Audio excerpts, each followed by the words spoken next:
In the off-winter hills of the Antalea highlands, a shadow has fallen. The clouds darken. Creatures of the evening flee. The shadow's no longer their friend. The world is shifting. Death itself falls over this land. And as it does so, the camera pans through the low clouds to the coastlines of Erdvale just outside as a large caravan group moves itself onward towards their fate. Good morning, afternoon, and/or evening, depending upon time zone. Ladies, gents, and all in between and beyond that binary of the internet, welcome back to the Alliance Roleplay, and more specifically, welcome back to A Good Death, Our Kingdoms in Warfare epic. I am Foxy, your host for the duration of stream, and I have with me 4 dedicated souls, 4 incredible role players, 4 high officers of the Caladriai here to lead their troops and their people towards a future that may persist beyond this pall of death. I could tell you all about their accolades and their names, but instead, I will have them introduce themselves. So, in the order that I call you friends, please tell the internet who you are, who you're playing today, where you can be found, and how you're feeling in the aftermath of the Battle of Bayheart. Let's start right over and across. I don't know where everybody's at. I'm just going to call out one randomly. Let's go with... Perfect. We start ourselves off with the very light of this group, beating, burning heart, the emotional center, if we will, of the crew. I'm talking, of course, about my dearest friend, Lucian. Don't do it. No. Hey, I'm Lucian.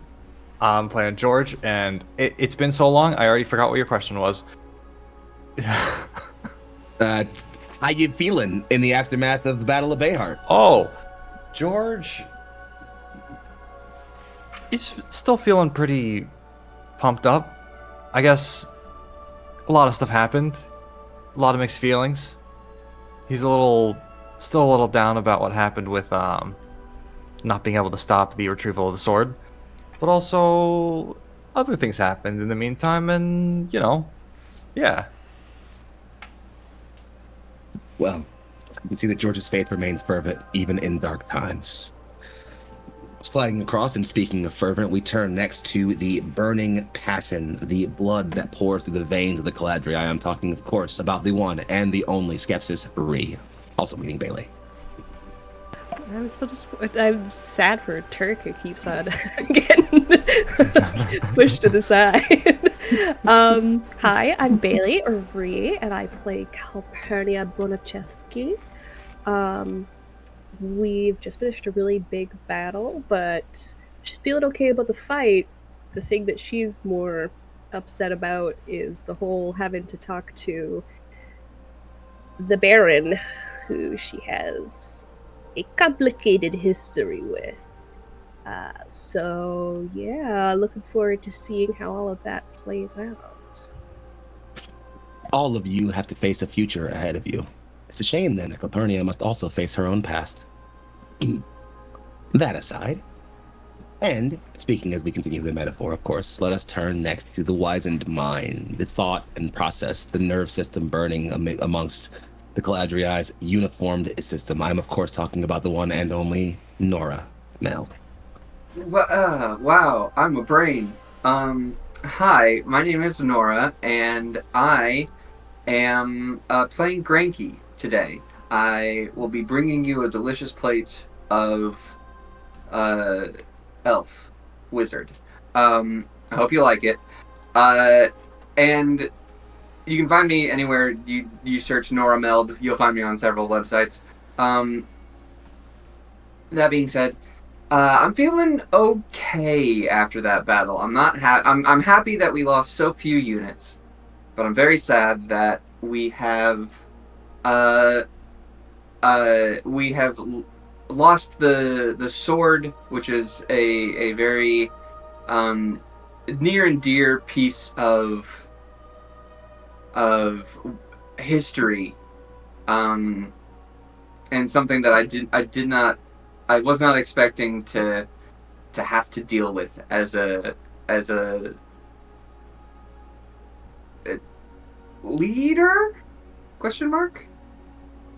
No question mark here. That's exactly what you are. And yet, face it, you did. And arguably, given that everyone walked out of that room alive, I'd say you made the right call. praise aside, we can of course not end this introduction without talking about the watchful eye, that which sees forward the past, present, and future, that which scouts the path and prepares the Caladriai for their fates. I'm of course talking about my very best buddy Turk. Oh, that's me. Okay. Hey, everybody. Sorry, I wasn't ready. Hey, everybody. I am Turk, or Turk accented in the various places of the internet. And I will be playing Bo, the Omen, who is, as was said, the intelligence officer in general, doer of important things for this group here, aside from all the important things he can't do. Post-battle, I mean, someone took my eye. Oh, sorry, wait, no, I lost that way before. But for real, Bo's going through it. I mean, the information networks and chaos, which translates to him a great loss of life of people he's worked up connections and trust with, and that's tough to do for him. So yeah, not feeling great, feeling like wanna maybe kick some blue skin booty. Reasonable assumption. I give you that. Well, I am certain vengeance will dawn itself upon you some point in the future. But first, there is politicking to be done, I'm afraid. But before we get there, and reminding yourselves that I'm, of course, Foxy, giving you all one last reminder that tonight's session will include a couple of very strange things. This campaign will include lots of mentions of death, occasional bits of body horror, political drama, and mentions of social struggles that may or may not make you uncomfortable. If for any reason you find yourselves not enjoying what you're seeing on screen and need to step away, please close the page, put the book away, and find something else more comfortable for yourself to enjoy for the evening. Perhaps something else on the Neil Ice Roleplay YouTube channel if you want to. Otherwise, we'll see you right back here whenever you feel comfortable. And let us delve ourselves right back in. I have two ways to cut this episode off, actually. And I'm going to go with the way that I think I want to more. So, last evening, one of the Caladriai was called to a personal meeting with the Baron, Samari Tress, Baron of Sermain, this southern realm here. And while that meeting was rather straightforward, one individual requested a confluence, the Baron, believing that this was certainly a dire time and bereft of one eye, agreed. There was, however, more. And a request to meet in one's personal quarters. What surely was to be, well, let's say, a personal discussion. And we are going to put ourselves right back into that moment. Alpernia, you spent the rest of the evening making preparations, ensuring wagons were packed and that orders had been given and that various other things had been checked into. Unless there's anything else you had to do, you had a few hours to spare for your own time before you needed to go and make yourself busy. Anything else super critical you did there before you needed to, make yourself scarce around sunfall? I don't know if she would have time for this. It's a few hours, or how much time do I have? A couple hours or so, 2 or 3. Okay.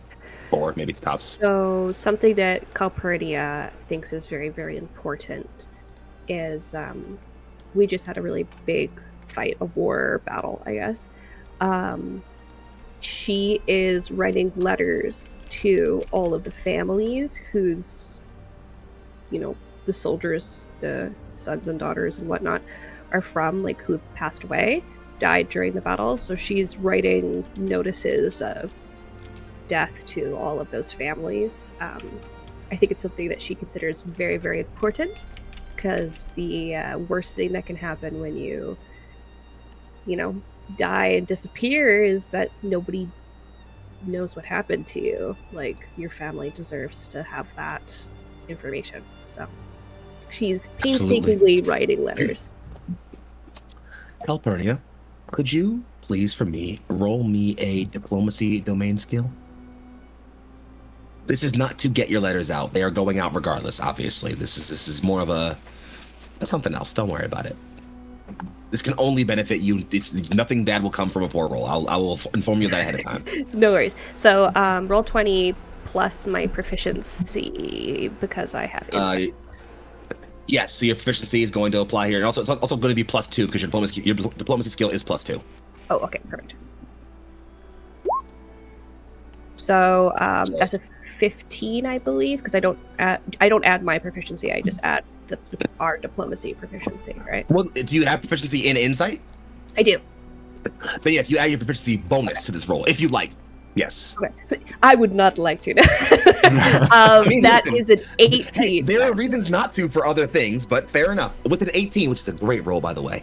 Calpurnia, you have a long moment, a long sort of space, and as you start to work through these letters, thinking through what to say here, you know this is the kind of thing that normally you could simply write a very generic missive.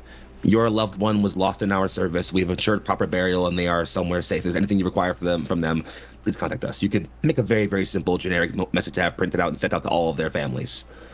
But you don't do that. You spend time following the lists of dead and reading through and sending more personal missives to each and every one of them. And while maybe you don't see the impact of that just yet, I will say to you fully narratively, there will certainly be an impact felt in the places where these letters are sent. People will recognize and notice the personal touch you took to comfort them in a time that's not just difficult for them in their loss, but harrowing for everyone. Everyone knows what just happened. No one is going to be quiet about this. They need any kind of peace they can get. And you do your best to offer them that.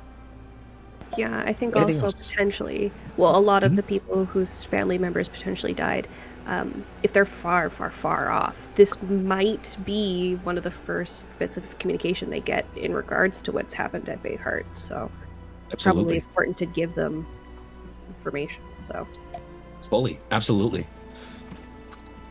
You're able to get these missives sent, and it takes most of the spare time that you have left. In fact, you might even have a few more to come back and get to this evening after you speak with the Baron. But as the sun finally crests behind the hills south of Bayheart, and you finally can see the night sky begin to peak, and while there are still fires burning, keeping that low sort of orange umber haze in the sky, it is officially settling into night, and you realize that, well, it's about time that I deal with that. alrighty, off we go to go see the Baron. I'm assuming she knows which servant or somebody to speak to in order to be directed in. In fact, there's actually already one waiting for you outside of your command tent as you step out, and you immediately see one. They don't speak much. They just simply offer a very low bow and gesture their hand, sort of tell you to follow them. But the question I have for whoever speaks up for it first is, which other leader of the Caladriai do you run into on your way? Oh no. I feel like it would be Granky or Bo. So odds and evens. Granky. Oh, who wants it? First come, first served. Ah, I mean, odds I'll are take it. Go for it. Okay. I'll Fantastic. hand the scene off to you.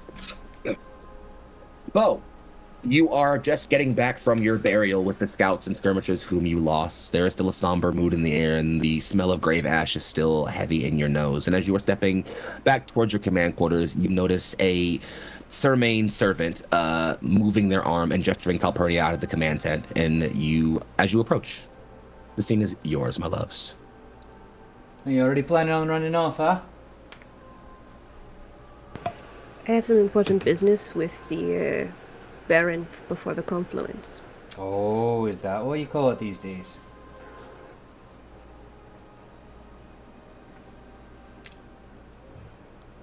I think for the first time, probably since you've known Calpurnia, she looks like not just like mad, but resigned. I think she's usually a little bit snarkier. I think she's a little bit resigned in the like, doesn't want to have a tit for tat conversation. Oh, jeez, I knew you were a glacier. I didn't know your head was that slow. Baron's really under your skin, huh? You could say that. I think Calpurnia would gesture for the servant that's with her to be like, I'll meet you at the entrance of the camp, because I don't think she wants to say something directly in front of the Baron's servant. So The servant will once again silently fold their arms, give a low bow, and step forward. Ugh. I should have people showing the tops of their heads. something that is important for you to know, Bo. There is potential fallout, strife between the Baron and my family name, I would I'd be very appreciative if you Killed him? I think I can probably manage that myself, but very appreciative of the offer. I do not mind you looking into this, is what I will say. I know that you don't need permission necessarily, but what information you can find, be it connected to my family or not, I feel it is important for us to have before we go to the Confluence. What sort of information am I supposed to be poking around for? I mean, meeting your family's a little bit fast for where we're at, I think.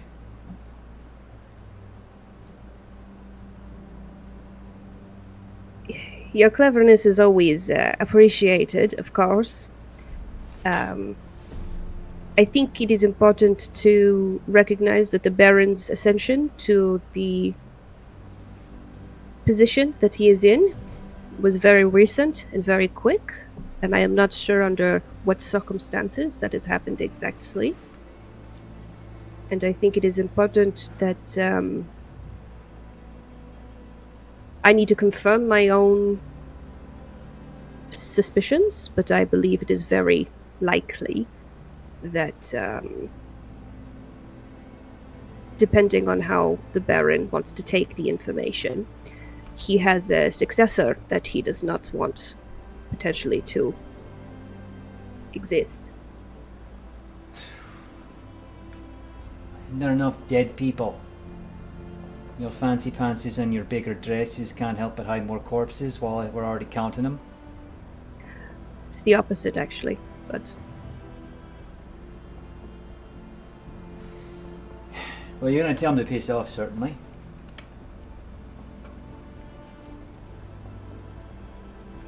I know that you're not used to the courts or how exactly they all operate, and that is both a benefit and a detriment in certain situations. But I think it is best for you to recognize at this point that it is a very delicate operation that is directly impacts my and my family's name in order to have sway over any of the other guilds or barons before we're going into the Confluence. So, things being kept under wraps, I think, is very important. I do not mind if you know, but I would appreciate it if it does not escalate further. Alright, I'll look into whatever's going on with the Baron and your family, if there's any connection at all. You need to ask me twice. More importantly, I don't want anyone else knowing. Oof, jeez. Yes, my lips are sealed. Aside from For the once? information, well, don't sound so eager about it. Just a special gift on account of you doing so well. Very appreciate that. There are some letters on my desk that you might be privy to in regards to your infantry from last battle. They are dated and named, as you would recognize. I will see you in a minimum of 2 hours. If you do not hear from me, I guess inform the others. Storm the keep, got it.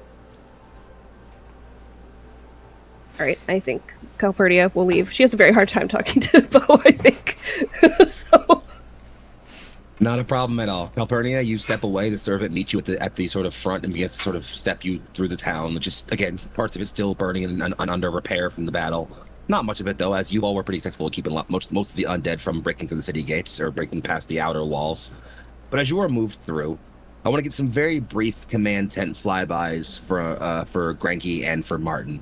Sorry, not for Martin, for George, actually, but also for Martin. Hey, we I guess. can That's focus all on it is. Martin. That's fine by me. No, you're important. Fuck off. Is there anything urgent that the night is mostly just expect you all to make preparations and prepare for any travel you want to make, as you all know what the plan will be by the morning. Any outright orders you want to give, things you want to do check-in wise, any other domain actions you want to take, or anything you want to do real quickly? We can just kind of montage over real quick as you pass through.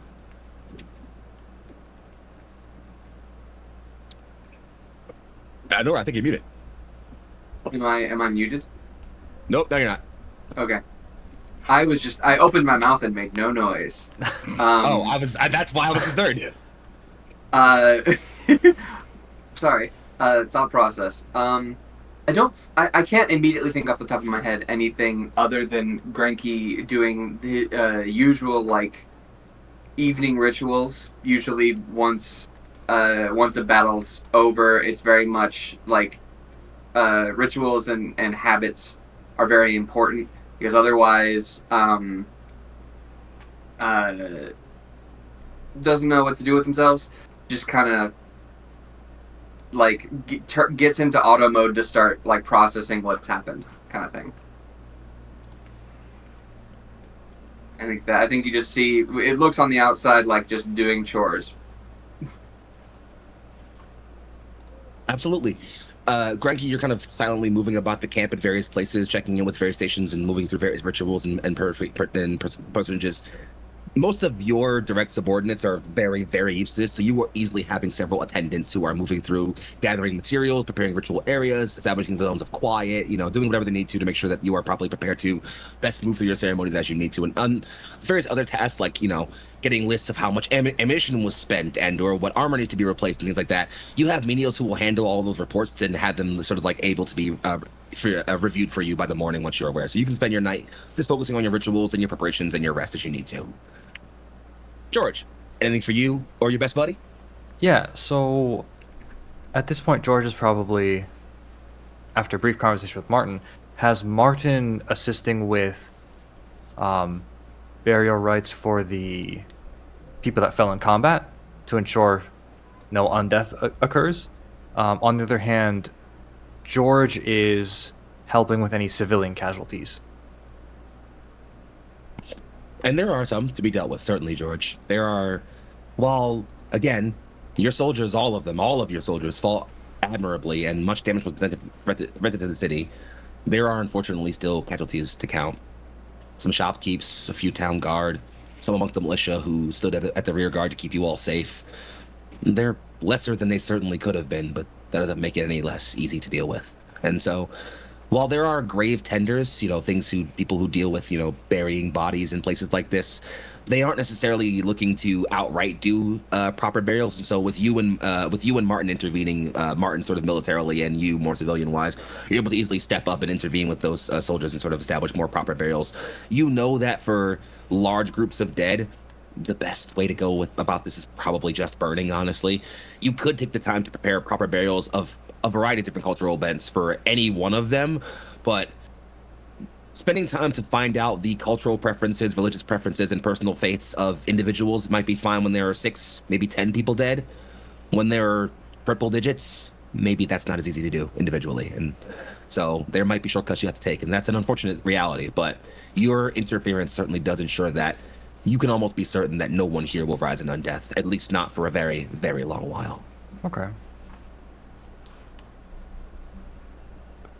Martin does go about his work, and there's a somberness to his tone, and he certainly keeps a reverence when going about this. And George, I think you're not so much struggling to place the emotion that Martin is showing, because I think that you're used to his sort of more demure, I guess, for lack of a demure, his more resigned persona when dealing with these sort of like more personable moments. But there is certainly a concern about his face, a constant thought. You wager perhaps it's that this is simply not a wave of undeath, but something much greater. But you are struck with the reality that there is definitely more behind Martin's eye than you are able to place at a certain glance. And maybe there's room to speak with that more at some point in the future, if you'd like to. Just doing that for you. Nonetheless, as we pass over Martin and then George and then Granky and then Bo and then following through the streets and rows back towards the Great Hall, up several flights of winding spiral stairs to the highest peaks again. To one side, the meeting and throne room you were just in not too long ago. And to the left, a closed door, in front of which we see Calpurnia. The servant nods, steps away. There are 2 guards present outside the door, but they just simply stand and face straight forward, not even making eye contact with you directly. I think Calpurnia will walk by also without making eye contact. Yeah. Ask As to you enter, step knock towards to the enter. door, as you step towards the door, one of the guards opens the door and sort of swings to the side immediately, and the other just kind of steps to the side to allow you enough space to step in, nodding lightly at you. All right. A voice inside just, enter, as you please. I do so and do a proper court entry. Close the door behind me, curtsy, like I'm supposed to. You know.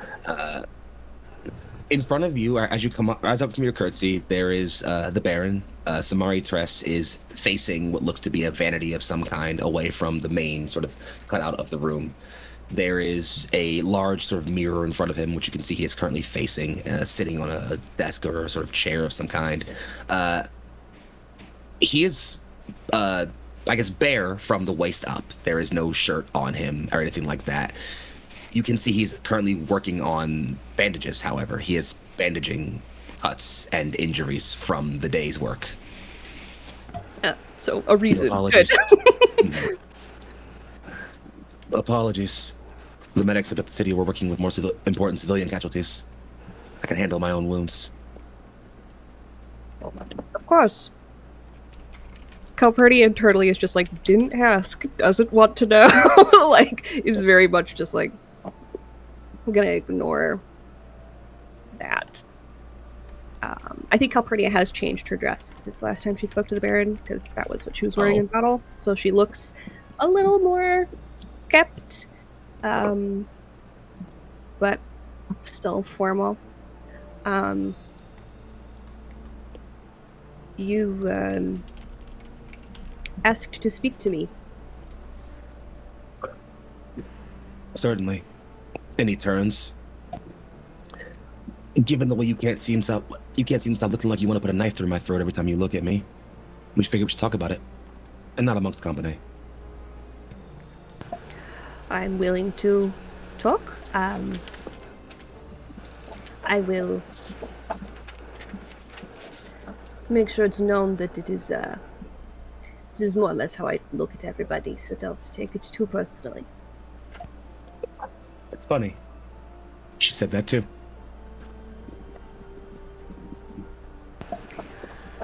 Well, do you want to talk about Theodora, or would you prefer talking about something else?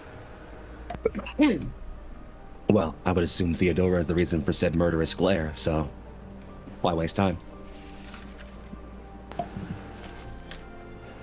She's well, thank you for asking. She's also in our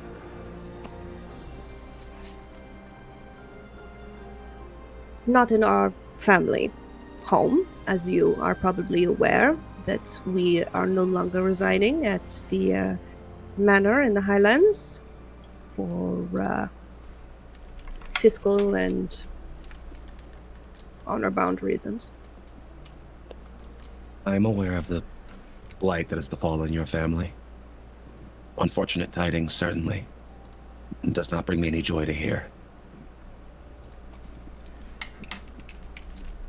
I will speak plainly, if you will allow it. Of course, Grand Crusader.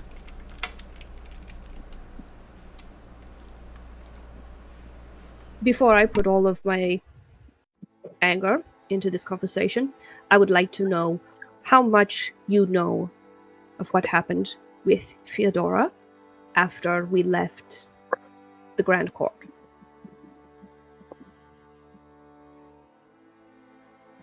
I am aware that shortly before my leaving, she had ended her betrothal to the other noble your family would have seen her with. I am aware that our last evenings together were personal. I am aware that she thinks I'm running away from my child.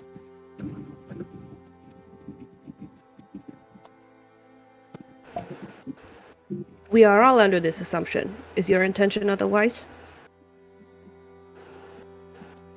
Were it only that simple. I am aware that it is a game of chess in the Grand Courts. So, what is your move right now, and what piece is my sister playing? He cocks the only, he cocks his head and narrows the only visible eye he still has. What?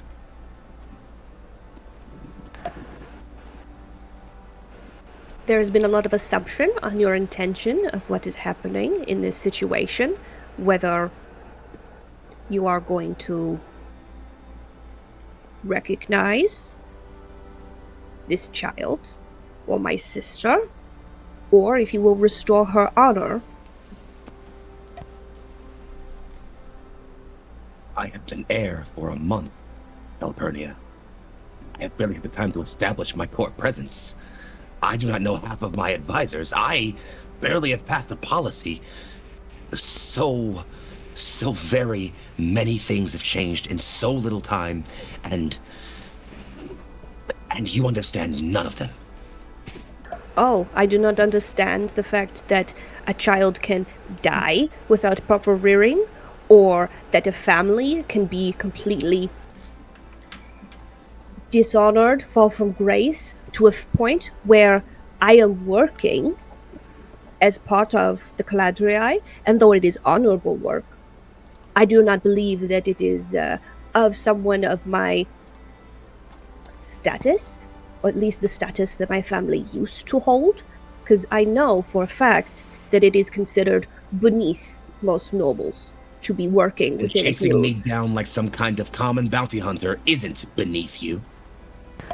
I do not know any other way in order to rise back up. What would you have us do? Sit? Wait? If I had an answer to that, I would have given it to you already. As I said, it is far more complicated. Well, then I wait with bated breath for your answer, Baron. My father is dead! The first and only Baron to have lost his life in this age. I watched him wither. I should have stayed with him and ensured that he was safe, but I ran. I ran to her first, and when he died, I ran away from her. I wasn't scheming, Calpurnia. I was terrified.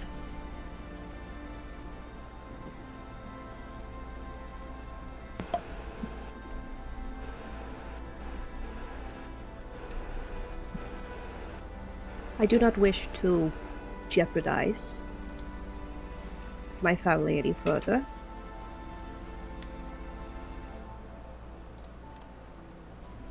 But I will say honestly, I do not know what type of man you are, so I have no reason to base any of my judgment on what you have just said to me. If this is true, then I would see you honor your dalliances. An undead tyrant has awakened from an ancient war and threatened all of creation. Let us deal with that, and then speak of my dalliances.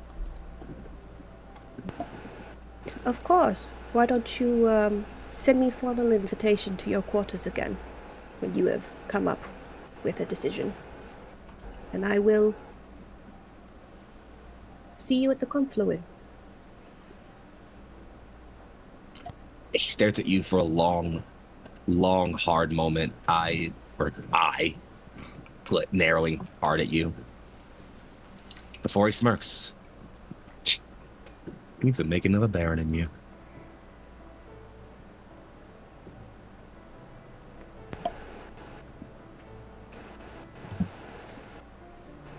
I've already have one job, and I already believe that currently it is more important right now. So, thank you for your time. And I hope that I am able to become familiar with the type of man that you are, the more I see you at the important meetings of our great nation's potential last days. That is something both you and I are hoping for, Milady Grand Crusader. I bid you good evening. I bid you good evening. And she'll do a proper bow. Don't think she moved very return far it. from the door, yeah. So, and leave without giving a second glance. I don't think she's interested in the slightest, and she's coming off polite in a very, very formal, Spartan-like way, where it's very obvious that she's not happy, but she's doing everything she's supposed to. Absolutely. So, Calpurnia, as you step out into the quiet of the night air, as Bayheart begins to heal from the scars of a long battle, and as you all begin to think on what will next face what you will all next face as the confluence awaits, the camera pans up to the late evening air and comes down to a quiet forest. Moves through tree, whiffs left and right, and then finally settles on the crumbling, ruined bastion once known as Old Keep. A shadowy haze manifests deep in its corridors, far, far beneath the burial grounds. A twisting shadow that manifests into the blue-skinned form of Vashketh, the Unliving King. He looks down dispassionately at a growing pile of charred bone, bits of marrow and scorched earth, the remnants of the Caladriai's last attack. The cultists and undead they piled into many several bodies. Vashketh waves a single hand. A figure comes out of the pile, skeletal and burnt, their ribcage cracked and opened. We should have My, Vashketh, silence. Another skeleton rises, slams into the rapidly generating figure, painfully, twists it. Another grows and rises and rips it about the throat, pulls open its own chest. The ribs that made up the creature's mouth begin to rip themselves up, grow, elongate, splinter, and crackle, reform like twisting, undulating hands, shuffling around bodily with cracks towards the back. More and more bodies joining the conglomeration as it screams in unholy agony. And as it finally rests, a figure is stood there, humanoid in shape, bones dangling from it like a long robe, with 6 skeletal, chittering hands. Vashketh speaks. Grawl, the Necrotect. Welcome to my legions. The bones speak. My undeath in your service, my lord.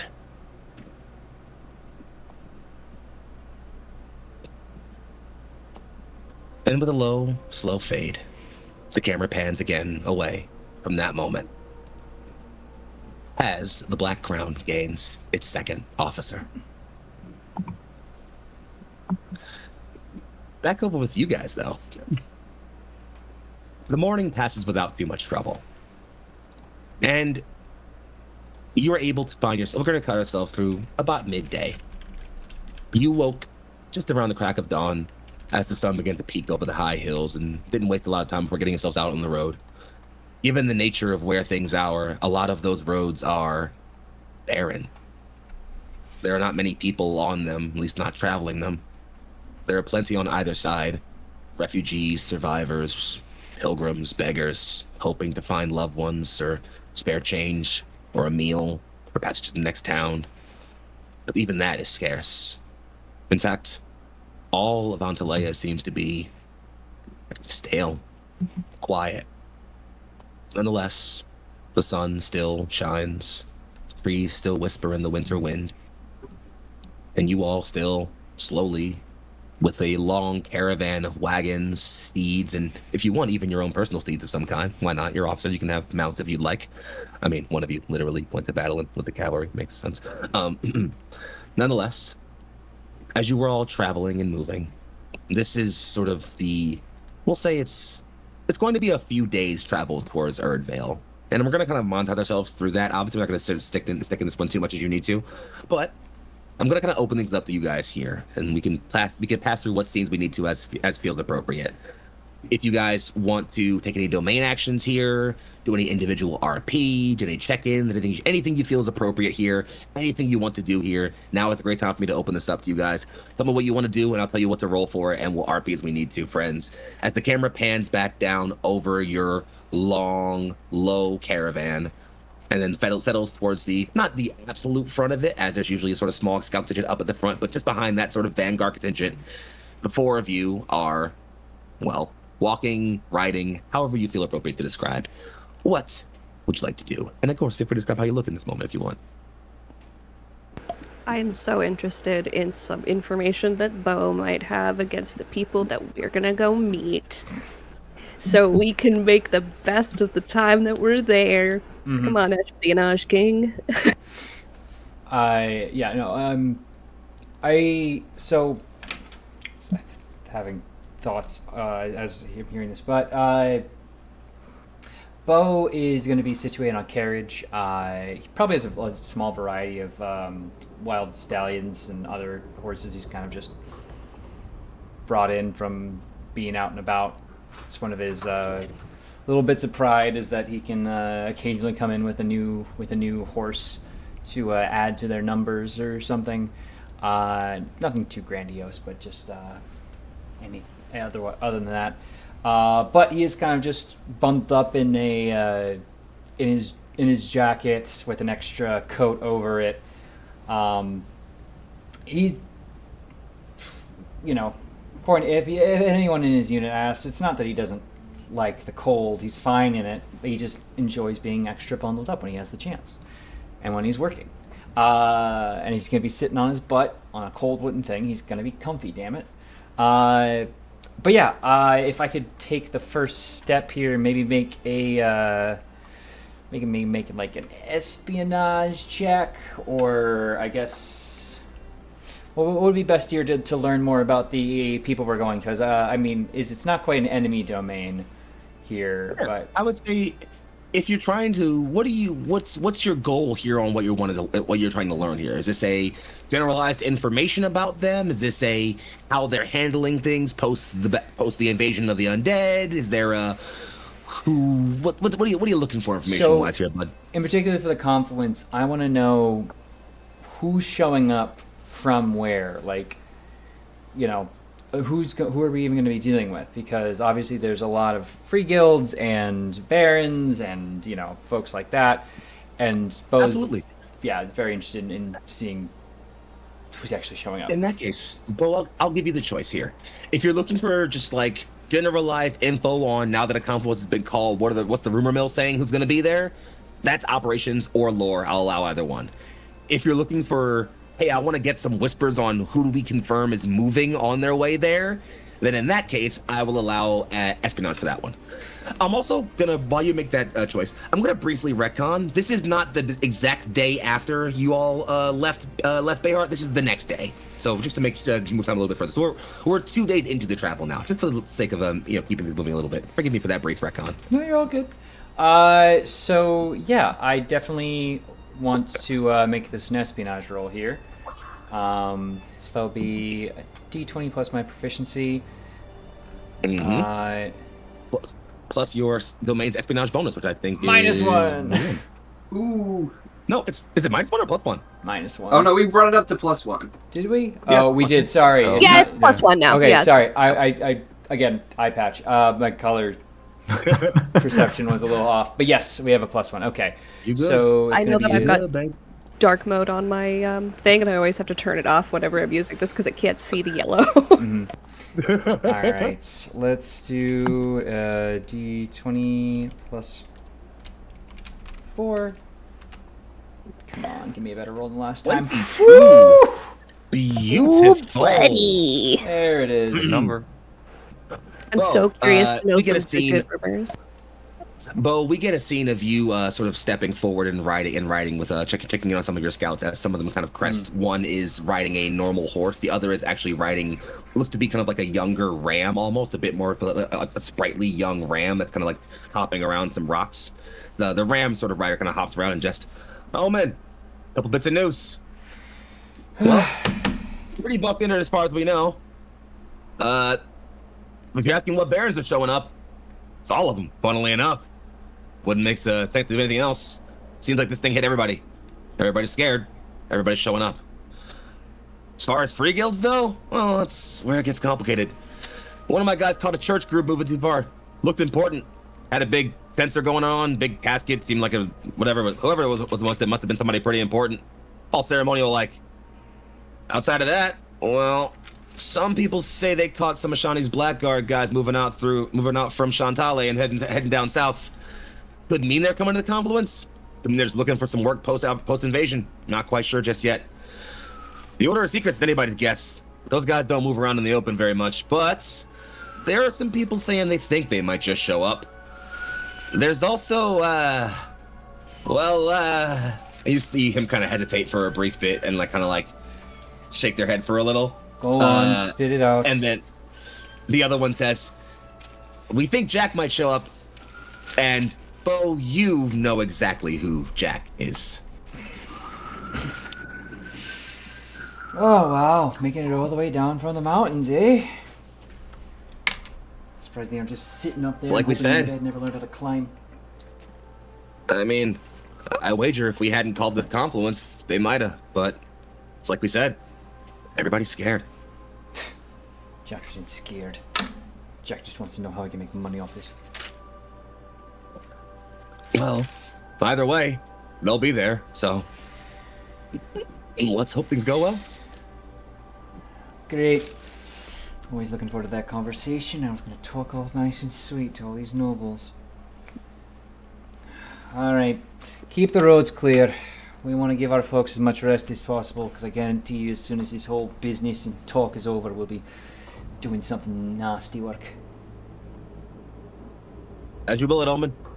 Head out. And they're gonna kind of as those two scouts head out, the camera kind of even though the camera doesn't move at all, faintly in the shadows, you see 3 or 4 other scouts that were there the entire time also move out.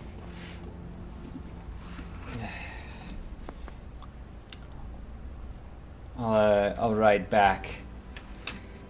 And I guess whoever would be at the lead of the caravan, in particular, if there's anyone of us, I'll definitely hand off the report. I don't see why it wouldn't be.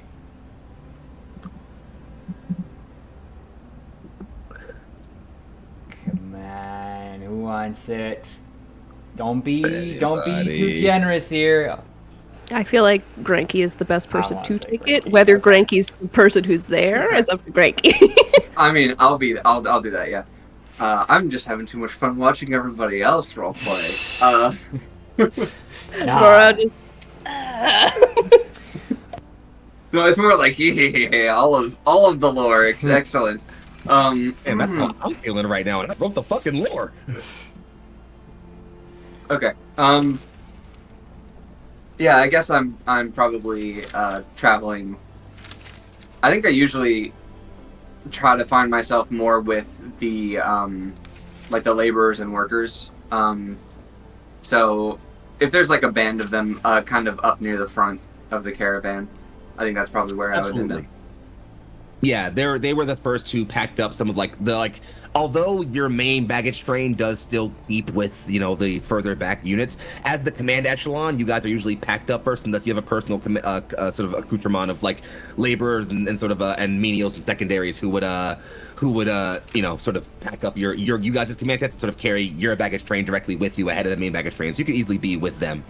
Mm-hmm. I think I tend to spend my time there, so that is where you would find me if you find me. I'll Yours, friends. ride up and dismount in a swift motion. Granky, I've got a guest list if you have the time to hear me. Of course. Glad for it. Also got some other boring reports about terrain if you're interested. Absolutely. More than happy to hear the report. Alright, well, road up ahead seems relatively clear, which is good. Still dead quiet, we don't like that. So, we're keeping our eyes out front and to the side and behind and everywhere, you know. That being said, we have seen some other folks moving their way and, well, suppose there's some unsurprising ones and some I'm a little worried about. And who's that? Well, you know, you got your who's who of nobles. And, well, in terms of free guilds, taking a bit of shot in the dark, because unfortunately my folks don't have the best eye for religious iconography, only the fact that it exists, but probably the faithful of Arana. And, definitely saw some Blackguard marks, so, you know, fun. Whispers of some Order of Secrets folks rolling about, but, you know, magic. Sorry, but, you know, magic. I know magic, yes. And, well, looks like the High Riders will be there. Now, mind you, I don't know why, but that's what I heard. This seemed to have affected everyone, so I'm assuming everybody has an opinion on what should be done. I'm not surprised if the entirety of every free guild shows up. Sure, yeah, it's affecting everyone, Granky, I understand, and you're right. But the Border Wards, what do they care? They want to play this magnanimous angle right now? Are you kidding me?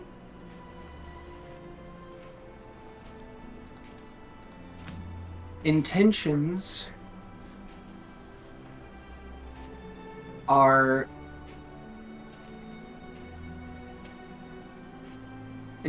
only known to the ones who hold them. We can only go by what they say. If they're here to help, then they're here to help. If they want money afterwards, we can discuss it. So you're not seriously thinking about potentially paying them to help us? I'm not seriously considering much of anything at the moment. We still haven't heard anyone out. I just thought you should know. I know. And I appreciate your concern. I'm not the biggest fan of them myself. But at this point, I'm not sure if we can turn down any assistance that's willingly given. That is to say, if they even give us any assistance at all. I just want to note it, Granky, it might not be so willingly, and more so expectation of repayment of services.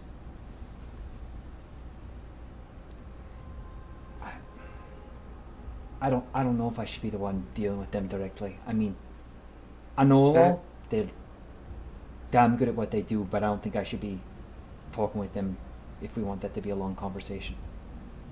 I don't expect you to. I'm not going to push you into their face, or vice versa. If you wish to steer clear of them, I'm more than happy to make sure that happens. Send the priest after him. Probably be able to scare him enough. Scares the hell out of me sometimes. I mean, you could do it too.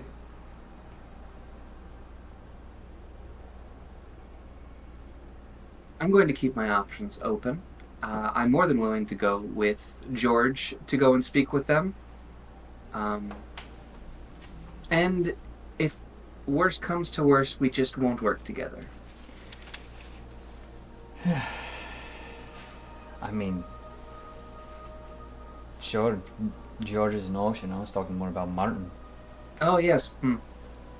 He is a fan of flames. And go sermonize at him and, oh, you know, if some of them their fancy robes or fancy bits of clothing and all that were to catch. I mean, I don't know.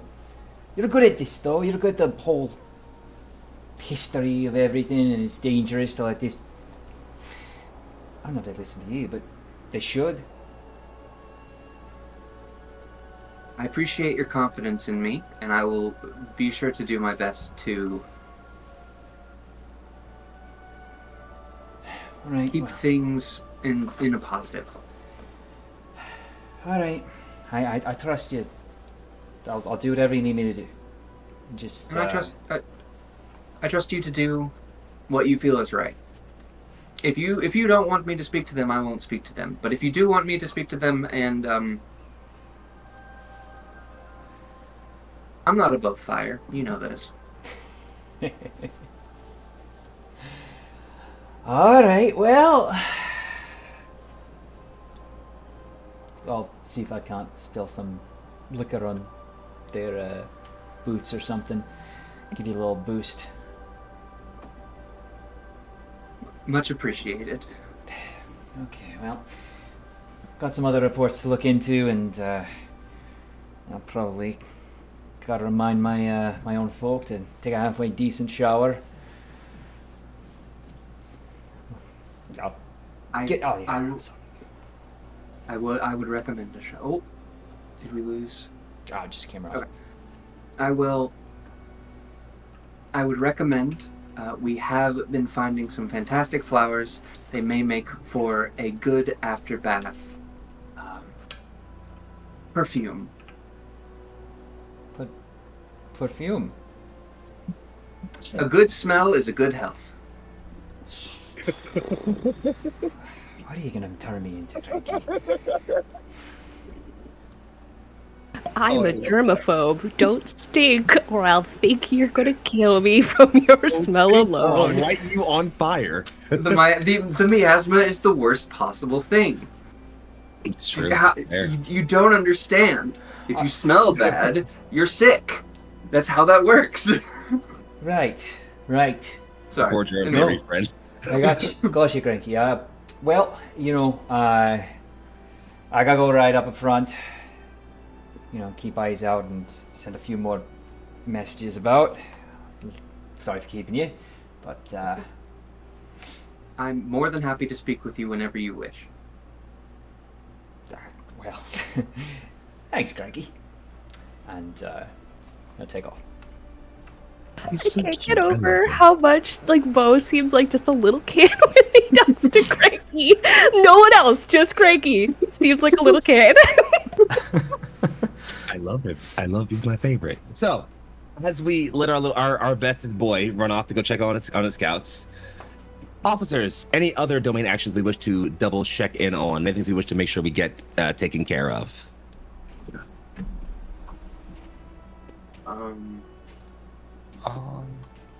How is George acting? Because I know that last session we left off, George was feeling pretty rough. Is that kind of obvious to the rest of us? Will we be able to tell that something's wrong with George potentially? I think George is feeling a lot better. There's definitely still something there, but I would say that. But also, I mean, George doesn't really hide his feelings a whole lot, so I feel like it's pretty obvious either way that there's still something up. I think Calpurnia would check in on George because she's very much of the a united front is a strong front. We need to be with it and together, even if she maybe doesn't totally understand what the dealio is. I think she would check to make sure that George was okay. Right up beside you on her horse, probably. Okay. I'm pretty sure Calpurnia would be riding a horse, probably side saddle. Right, whatever you want to be riding, a horse, a ram, a deer, a wolf, fucking little, A wolf whatever. would be so cool, but no, Calpurnia is definitely a classic horse. Ride a wolf. Fuck it, I don't care. Listen, I'm living your truth. You think I give a shit? Gotta be authentic. She's gotta be a very classic, noble, proper. She's not purposefully sticking out. Classy wolf. A wolf with a long flowing mane. Oh, I was thinking a wolf. And a top hat and a monocle. It's a wolf of distinction. Do you feel me? I'm sorry. This is Yeah, derailed so a far, noble, guys. a Anyway, noble wolf. Anyways, yes, of course. Go ahead and do your important RP things. I'm having too much fun. I'm so sorry. okay. Calpurnia will ride up beside George, and I guess if George doesn't start a conversation, she will. I feel like they're both kind of people that don't necessarily start conversations, you know? Yeah.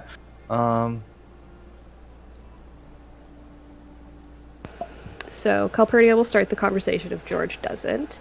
I think she would probably start pretty basic, just like, so how are you feeling about everything going into the Confluence? Have you heard any of Bo's reports yet? I've heard rumors. I haven't had time to actually check in yet. I am a little concerned with who the faithful of Arana will send. Ah, you think that they will choose a very specific member in order to be represented? There are certain members that I would rather deal with over others. I don't know that there's any one particular that I think that they would send. It's really a bit of a gamble. Well, as a strategic-minded individual, I would ask, in worst-case scenario, who should we be aware of?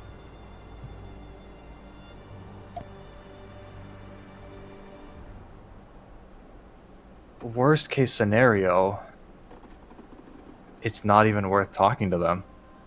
There's a chance that they send somebody that will try to take charge, and with who else is in attendance, I don't think that's going to work. So they're less likely, potentially, in worst case scenario, to cooperate in any fashion with anybody, or just us. Yes, I think there's a chance that they will not be cooperative to anybody that doesn't follow their lead or follow their orders. Ah. Well, I trust your expertise. This is something that I do not have experience with in regards to this.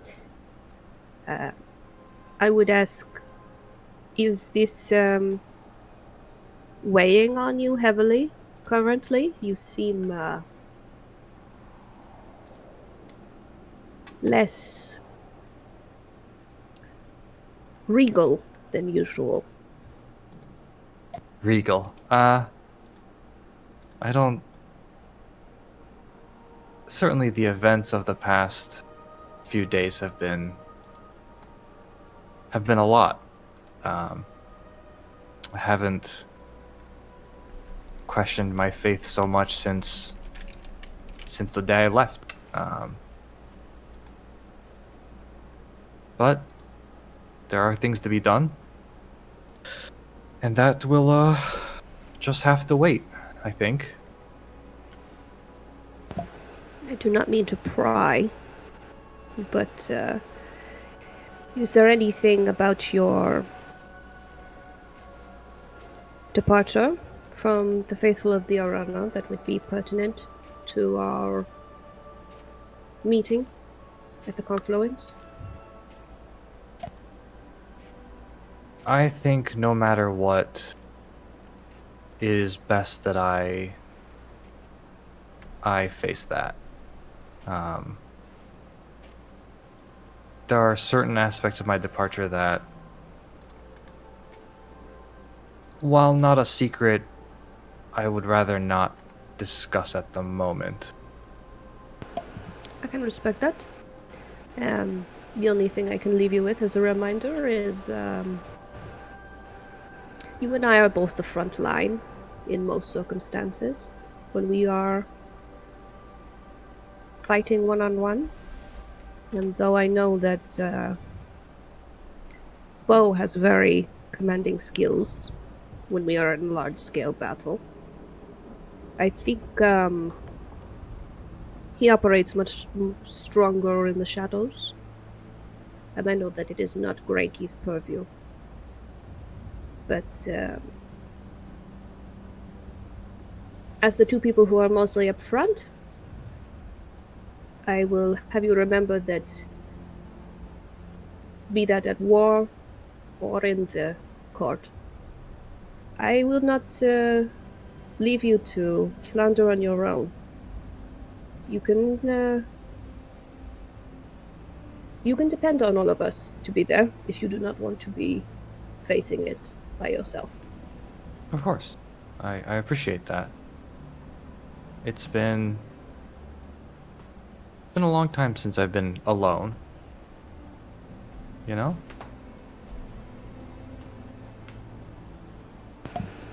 Well, I think that is a good thing. I feel free to speak to me if anything comes to mind that you would like to communicate. Of course. Of course. I know you also know that I'm not great at this, so also feel free to talk to Granky, because I think they're potentially better at this than I am, but I digress. Who Therapist. needs to speak well when you can just stand in the front?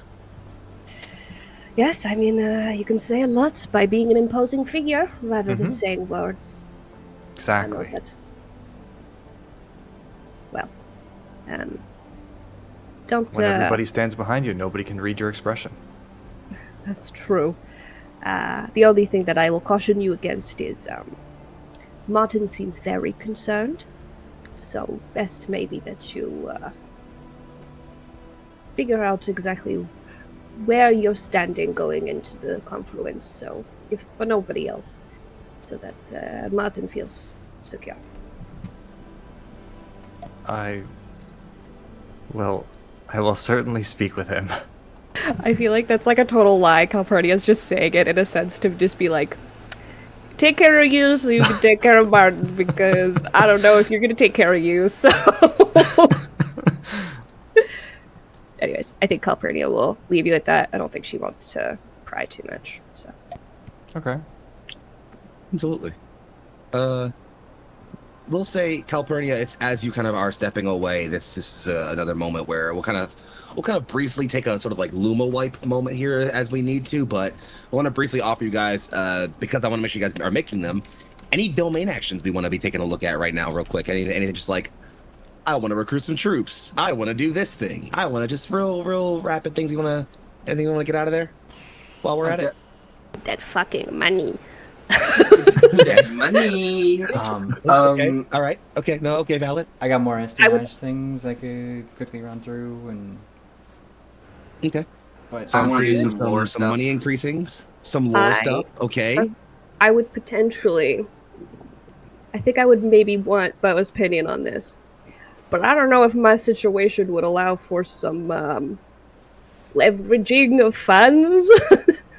If even in the background. Like, you want to give us some money real quick? So... Well, I'll say, how do I want to put this? I'm not above blackmail, it's fine. Ooh, Listen, if you got it, you got to do what you got to do. Also, y'all are the good guys. Remember that. Hey! No, we're the not say to the dead audience. We're the guys. not bad guys. It doesn't make You know what? True. All right. fair enough. anti-heroes are really So, in right now. Yeah, clearly. You know what? All right. So, I hearing that there's some lore that wants to happen on Greggy's end. I'm hearing there's some operations to increase money, or possibly some other way to increase money happening from Calpurnia's end. Some espionage on the part of Bo. No idea what happened there. George, anything you want to get done? Let's get some more bodies. Like, I warm bodies. love bodies. Get that body count up. Yeah. All right. What are you looking to recruit, friend? You know, I was We could thinking do a something that's third, not right? infantry. No, I'm kidding. Let's get some infantry. More rounds. I'm also good with us going for that second level mounted cavalry, so we can then go up to 3 after this. Yeah. Because if we get another second level, then we can go up. That. Hey, you can recruit more than one troop. It's an action per troop you recruit, but you're not limited by how many actions you take right now. So feel free to take multiple actions to recruit troops. That's totally fine. Well, let's get a tier 1 infantry and a tier 2 cavalry. All right. Are we And- assuming both of those cavalry should be Highlander or Dwarf, quote unquote? How much dedicated wham do you need to kill the Undying King? Dedicated wham. I'm You pretty can just partial download more. to. We're literally downloading more. We're downloading more wham. I'm pretty partial to Highland. You got it. But I also wouldn't. I don't know what they would be referred to as. What the book refers to as, like orc or goblinish, I guess. If you want something outside of sort of the core 3 we're using right now, human, dwarf, elf, they will be represented sort of like there are ways to represent them sort of like narratively in what they would be in this realm. If you want, you can tell me what unit you're kind of looking for, and I can kind of give you maybe a hint towards what domain you should get cuddly with to make that happen. Okay, I'm thinking like I guess I think it's. I should probably bring up the actual paperwork for it. But the orcish infantry, like the foot soldiers, not specifically. I don't know yes. what you're referring to. Yeah. Yeah. So the way I'm using the orc to represent folks who are particularly brazen and zealous in their relentless attack against their enemies. Which I'll give you 2 guesses on which faction that sounds like. Blackguard. Bows guys. No, both of those guesses are wrong. Yeah, the faithful of Arana are going to be who have your at least your orcish infantry. You're going to find them from them. Damn boy. it! I thought they would be the humans. Damn it! No, humans are just very generic units you would get as like levies or like like levying troops from like the baronies effectively, which you can just kind of get those without too much trouble. Okay. Well, we'll see about that. Would the goblins be the pirates? Depends. It's Okay. you know what you want. Sorry, I just thought out loud. That's fine. I appreciate you thinking about it. The other thing that I feel like Calpurnia would want some information on would be specifically pertaining to, like, I guess, espionage. As far as, like, she understands how courts work. You show up a certain way if you're looking for a certain amount of attention. So is it better for us to stand out and have people wanting to come to us, where we show a very forceful and strong entrance? Is it better to come in elegantly? Is it better to, some information to hit as many targets as possible with one Absolutely. movement? Give me a generalized diplomacy, just like a diplomacy roll for that. And I'll give you some answers there. While you're doing that, George, the foot soldiers you get because they're a tier 1 infantry. You know that no matter what, you can easily put out the call to get more infantry, to get more foot soldiers, no problem. The tier 2 cavalry you're after, however, that one I'm going to need you to make an operations roll for. Okay. What is? Okay. One sec. So operations, we have a +1 to that, right? Yeah. Yes. Okay. And then, do I add anything on? Do you have proficiency in any of the skills associated with operations? Gonna Which have to you remind me what probably do. those are. They're athletics If you- or insight. on the sheet. Yeah, insider Yeah, athletics. athletics for insight. Athletics. All right, then yes, you can add your proficiency bonus to it as well. All right. That's gonna be over 20. Hell Then, okay, absolutely. George, you know for a fact actually that you know what? No, George, what you know from a conversation with Martin earlier is that tales were spreading around Behar about the bold cavalry charges you both led to sort of like carry the day in that fight, and there are several veteran sort of breakoffs from older militaries, mercenaries, old scouts. Lots of older veteran soldier writers are answering the call, and you find it surprising after you to kind of montage through this somewhat. You put out the call for writers for experienced writers that morning, perhaps. You start getting answers back from, and not even just like answers back as far as like letters back. You start getting actual writers showing up to your caravan, asking to sign up within the next day.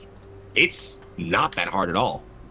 Enjoy your gold lancers, which is the tier Okay. 2 version. Yeah, I was of gonna the, say that's Ram the one Riders. that I wanted. So I got you, baby. I got you. nice. I'm gonna think about how they're named. I'm gonna call them Highland Lancers for now. There we go. Okay. All right.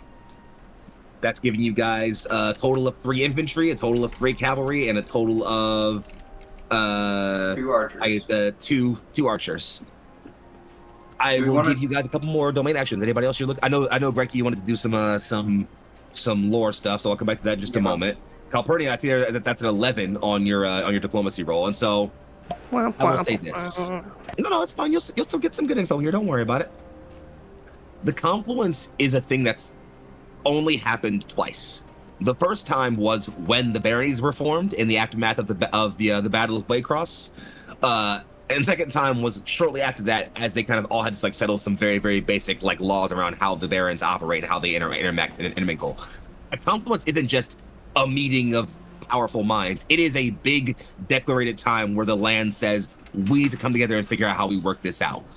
Like, the barons are obligated to be there. It's literally a part of their position, no question. The free guilds, less so. They can choose to show up. Some often do, but some don't. Some didn't even exist when the first one happened. The fact that so many are showing up means you're pretty sure, at least within reason, everyone is taking this seriously. Whether it's opportunism, whether it's dedication, whether it's religion, everyone is taking this seriously. But everyone, in your mind, isn't going to have the same answer to how we fix this. In fact, not everyone's going to have an answer to how we fix this. That's the thing you're going to want to come up with. If you want to have any kind of sway or control over this Confluence, you need to come in with answers. And not just answers that make sense. Okay, so information seems like a very powerful tool going into this. Confidence and information. Absolutely. And I want to highlight both of those things. Information, certainly, but much in the way of what you just said with George, there is something to be said about being the one to just stand in front, especially when no one else knows what to do. Being the one person to say, I'm going this way, follow me. Sometimes doing that confidently enough is enough to get at least some people agreeing with you. So yes, intelligence, absolutely. But as you were referencing back to and thinking on that conversation you had with George just now, you're thinking, absolutely, intelligence and confidence are both needed in equal number to make sure you come at this appropriately. Gotti. Alrighty. Cool. I think I have a plan of attack going into this. As far as domain actions go, my domain action, I would like to... Ooh, I don't want to build fortifications without us knowing if we're going on the defense or the offense. I feel like offense is potentially... You could. I know you were seeking. You were thinking about wanting to increase your income, which could be helpful. Yeah. You could also seek to grab a unit or two while you're doing it. Okay. I would like to definitely increase our income. I would also like to build like a watchtower or something like that. Like to have some sort of like system in place where we can let as many people know as soon as possible when shit is going down. So we can, if we get allies at this unit group, we can call on them or whatever it is, you know? So, here's what I'll say do. Make me 2 operations rolls. You can apply your proficiency to one of them if you'd like. And one is going to be how well you get your income increased. The other will be how well you can start making motions around building watchtowers and system like that.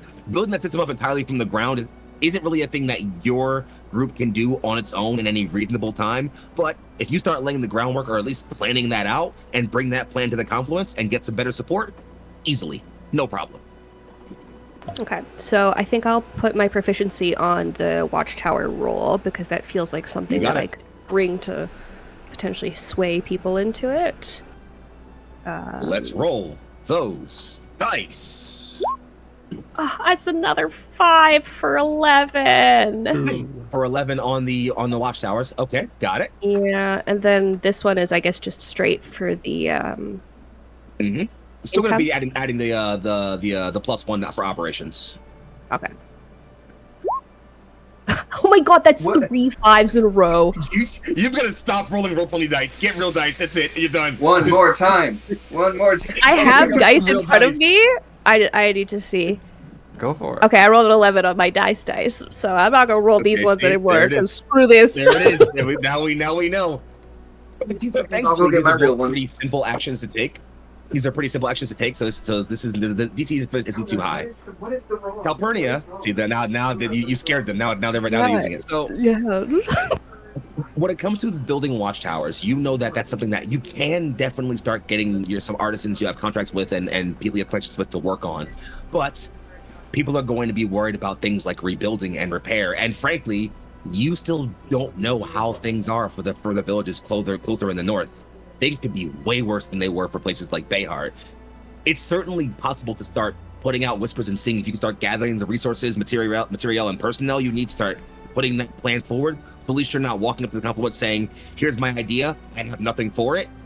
But you know it's going to be a bit of an uphill battle to get to convince other people to pull resources away from rebuilding their homes towards making this watchtower happen.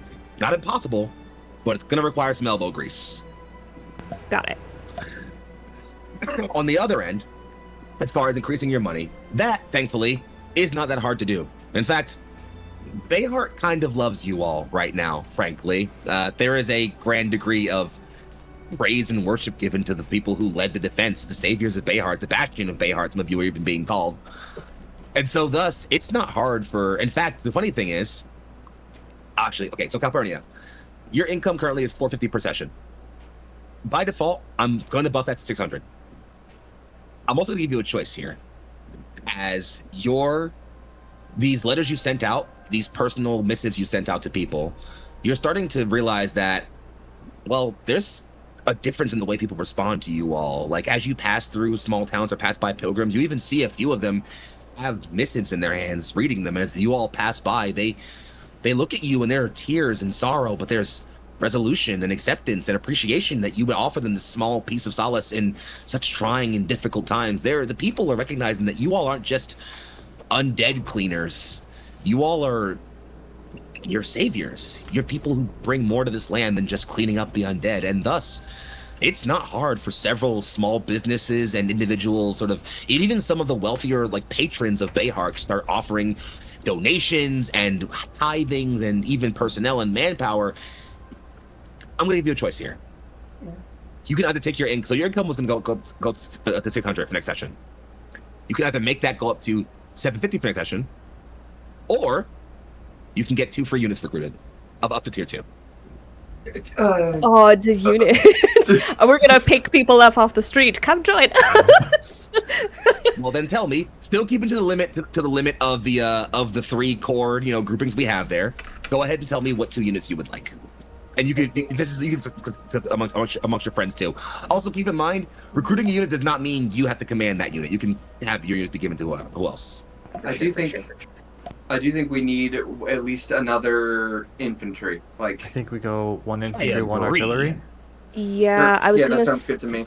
I was gonna say, we also can get special, not special units as far as the units that are attached to us, but we can get. Are these 2 level 1 units that we're allowed to recruit, or any level? I'll allow them to be up to level 2. One of them can be level 2. The other one should be level 1 though. Okay. I think infantry is great. I think we need more people on the front line. I don't know about you guys, but I think that's more highland soldier. Can we get a T2 infantry and a T1 artillery maybe? I mean, I've been staring at a T2 infantry unit. Get something good, Turk, for having level 2 infantry. I know that I want my guys at level 1, so I don't know about you. I mean, I was just looking at the Elven Tier 2 infantry unit. The Forest Mist, because they have the Into the Breach. Eternal Scouts and Harriers, which is pretty fun. They're a pretty versatile unit. Okay, well, maybe let's do a infantry 2. The elf infantry 2. And did you finish recruiting, Lucian? Say that one more time. Did you finish recruiting? Like, do your thing? Yeah, Did you? I'm happy with So we got a level 1 and a level 2 out of your recruitment, or? Yes. I'm just trying to keep track of everything. Yeah. Mm-hmm. Okay. Yeah. So. If you guys look at the Roll20, I do still have the running list of your total units so far, and I'm pretty sure that's currently accurate. I've included the veteran, the Dragoon Vanguard is what I'm going to call the Forest Mist. So I do have that included there. And then you guys also wanted, I think, was it a tier 1 also infantry, or did you want a tier 1 artillery there, like another archer? Let's do archer. I think that's probably. I think so too. good, Yeah. right? Yeah. All right. I think we're gonna pretend, because with the last one we had one aerial unit and that almost like caused a scare. So I think it's good. We're gonna need something that can take out aerial units. Absolutely. Very, very good call. All right then. You guys are rapidly, even as timings are difficult, even as things are troublesome for all of you, as the land is reeling from this difficult time. You're all noticing that, well, many are rallying behind your call. And again, kind of like was said, people are simply looking for an answer. Someone who says, I know what we're going to do here.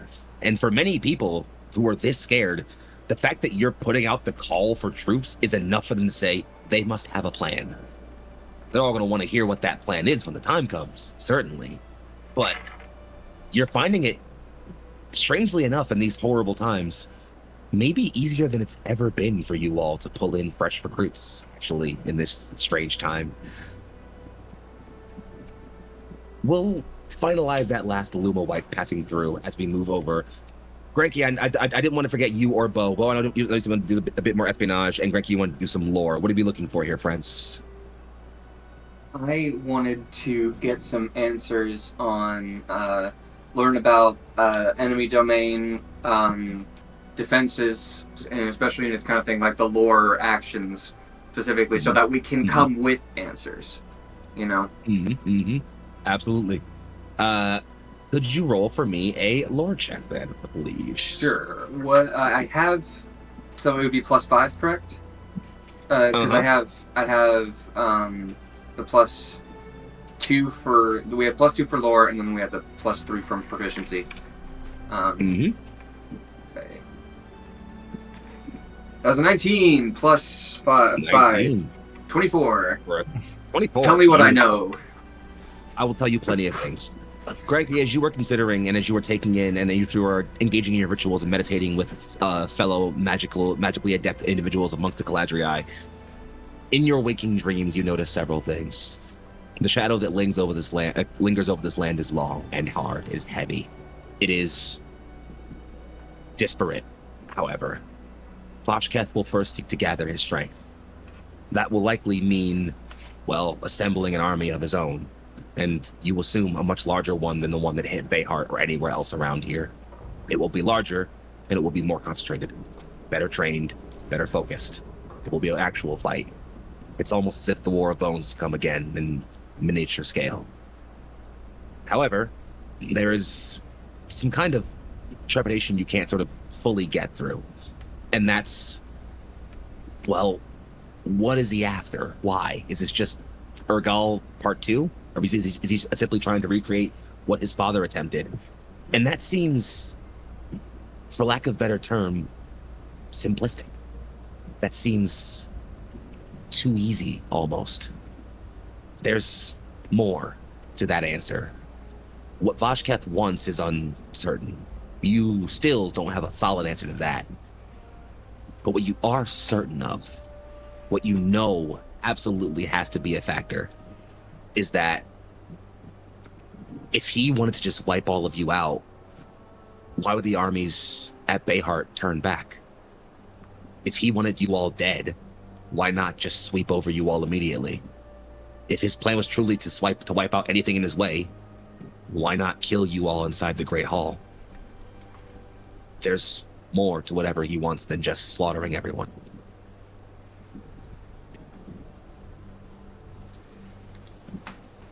The last thing I'll give you to that will come at the end of this last bit of roll we do. So hold tight for that.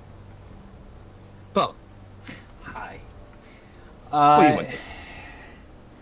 So, I know we've got a general plan to be big and, loud, and that's all well and good, but we don't even know where these folks are. So I want to use espionage rolls to try and pin down their locations and try to see if there's any particular massing or groupings of power and start rebuilding that information network that we've suffered a big hit on. Beautiful. Could you please roll for me an espionage check? Now, question. No, this might just be me being silly. Because espionage is based off of investigation and stealth, correct? Now, I have expertise in stealth. Does that mean I can apply expertise to the roll and add my proficiency bonus twice? I don't think it says that in the rulebook, but I don't see why not. I'm down. I mean, hey, it just popped in my head and being like, aha! Okay, so, this is going to be a +7. 13. Jeez. 13's not bad. No. I got Between your role and Granky's, actually, this next scene fits perfectly. Turk, Bo, you are putting out a contingent of scouts. In fact, you are ordering your scouts to coordinate with some of the esoterists and more arcane-aware individuals amongst Granky's court, sort of step forward and sort of get a survey of the land, not only to rebuild information network, but also to sort of take in the ley lines and get a sense of what's happening around here. And the camera will follow those hunting parties stepping out as a couple things happen. One, the camera luma wipes away to see the next day passes and all of you approach the gates of a large city. Erdvale still also looks like it took damage from this place, but its stone bastions are high. It's a massive trade court. It's more metropolitan than Bayheart was. Buildings are a few levels higher, a bit more stone and wood than they would be thatch and sheltering and things like that. Damaged as they were, people are still moving throughout the city, and all are gathering as several individuals begin to move all about the place, sort of move about the place. And while you can't see any other caravans like yours moving grouped, it is very, very clear from the already parted streets and rows of people lining the main causeway of the street left and right, your party is not the first of the Confluence groups to arrive here. The rest we will meet very soon, but I would first offer you all a very brief scene. The camera moves from a high angle over mottled brown dirt, patched over with hard sheets of rotted ice. This place, far from the highlands, is old, decayed, suffused with necrotic energies. Thus, it has earned the moniker of the Pallid Wastes, a site where the last great battles of the War of Bones were fought. It is here, once again, we see the mist gather and swirl. The bony structure of the many-armed necrotect crawl forms first, hands folding together. And following after him is his master, Voshkath. He looks. And this is where my father fell. Fitting, then. He raises his hand, closes it. The ground rumbles. A massive hand erupts out of the ground. A skeletal giant pulls himself from the earth and lumbers forward. Another joining him only shortly after, and another. They step forward, one leaning over and grabbing at the ground as another comes forward and with two hands bashes the first one's rib cage, pulling bone up and layering it, gripping stone and earthwork and dirt and smashing it down as another steps over that one's back and rips open its own spinal column and rib cage. More and more of these giants piling up and up and up, building wall and tower until resplendent and remade in corrupted necrotic flesh and flaying bone is a citadel. Vashka snaps his finger, and the whole thing freezes over in pure white ice as the pallid citadel is reborn. And we go to a very brief break. We'll see you all back here in just a few minutes. Erdvale is nigh, and the confluence awaits. But Vashka is not idle. What next, Master? Vashka looks over, sniffs. I believe I will visit an old friend. And turns to Mist. We'll be back.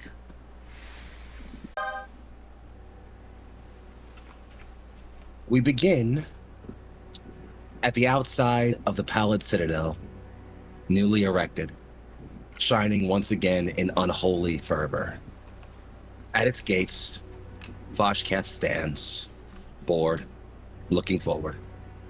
Behind him, I took great care in their construction, my lord. You see, used bones separated from every hallowed grave I could find. Several thousand individual souls of the greatest commanders, leaders, and individuals all across the highlands brought together. They are paltry in comparison to your mastery, but I believe they are my finest work.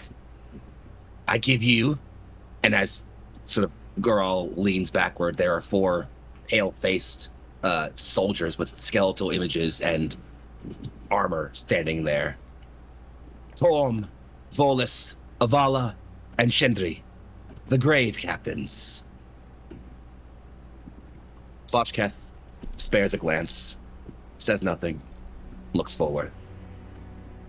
I will return with another, and vanishes into mist as the Black Crown gains its next 4 officers. And with that, we pass ourselves instead back into the town of Erdvale. To give my players a bit of a sense of where they are on the map, I'll swing you guys over to the map of the Highlands real quick one time so y'all can get a good look at where we've traveled so far. Being the other port city, Erdvale, kind of like Behar, is also surrounded primarily, or centered primarily around its port. Its trade port. Normally, those who have been here previously would have seen sail galleons and frigates and trade ships and barks of all sizes constantly moving in and out of the very busy port. And while there are several that are docked and bayed here, there is not as much movement around here at all. Nonetheless, that is less important to you all. Primarily, we find ourselves in the middle of a large central palace chamber. The Great Hall is not similarly built in the way Bayhart's is. Instead, this one lies off to a sort of separate mountain outcropping next to the town, sort of resting on a high hill above it, still walled and surrounded. And in this massive hall, we find, or in this massive mansion, we find a hall, a large dining table, ovoid in structure, but massive enough to cover the entirety of this wide circular room it is currently in. Several tables are splayed out, and one by one, individuals enter. The first that you all see as you sort of step through Caladriai, well, of course, you would know that with you primarily, he has changed out from the relatively simple garb he was in when outside of his own city, and has entered into a more formal long coat with the sort of the fur of some large fanged beast around his around it.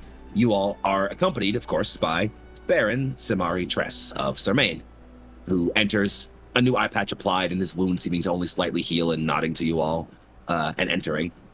And as he enters, he makes a low sort of bow, and an announcer greets. Entering Simari Tress, Baron of Sermain, the Southern Realm. Accompanying him are the Caladriai, Keepers of the Death. In front of them, sat on a sort of large table, sort of at the head of this massive table, which can only be called the head by virtue of how ovoid this structure is, but the chair is no less ornate than any other, is a taller, lighter-skinned Leonin. Their hair is done in very, very neat locks with gold bangles keeping them very tightly at the back of their head, and they wave a pawed hand at you and adjust a green sash on their very fine robes. Presenting Elsvain, Baron of Talais.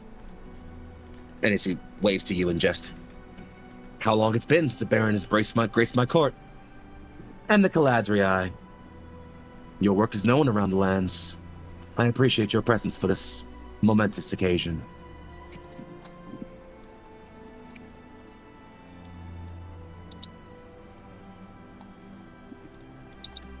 It takes a bit of a moment in the quiet before another party arrives. And you don't notice them by any guards entering first. Rather, out of a large open window where sort of like the smoke from the fire that keeps this place warm is being billowed out, a white dove flies in, lands on the ground. And then another, and another, and several of them gather and swirl and spiral until out of them manifests a tall, lanky, elder woman.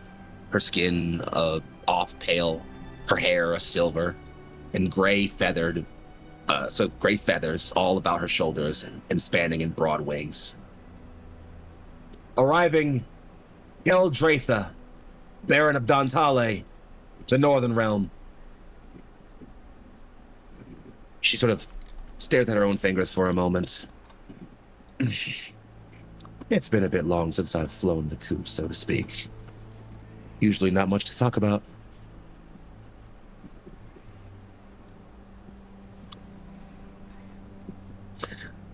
The barons stare at each other, quiet, not saying anything for a long moment. It's Kel who speaks first, turning to Samari. So then, boy, how is it filling your father's boots? He chuffs. Baron Dratha, I would appreciate your discretion at a time like this when there are more important things to focus on. She, almost ignorant of that, was it pleasure lung that took him or something worse? I had heard only rumors. He bites down on something really hard. The rumors are true. My father's illness was a difficult battle, one he ultimately could not overcome. But he did not have to see his city burn. So perhaps that is a blessing. She just leans backward. Like the poet, aren't we?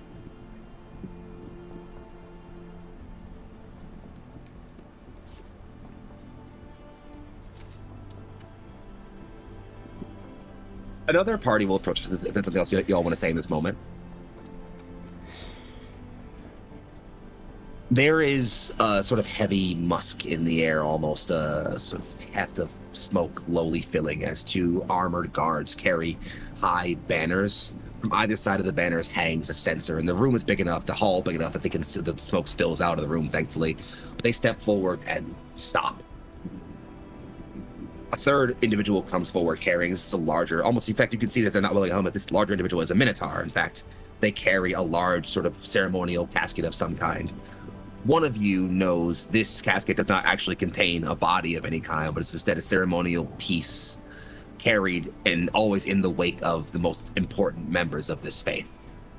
Speaking of most important members of this faith, behind that minotaur, as he makes a salute, holding the casket firmly in one hand, comes a statuesque individual, armored in crimson plate, laced in gold, with a cloak flowing behind their backs, muscular and covered in stars, black sclera, red eyes staring, and a scarred visage forward, tight almost onyx green braids wrapped behind their back. Individual rather familiar to one of you.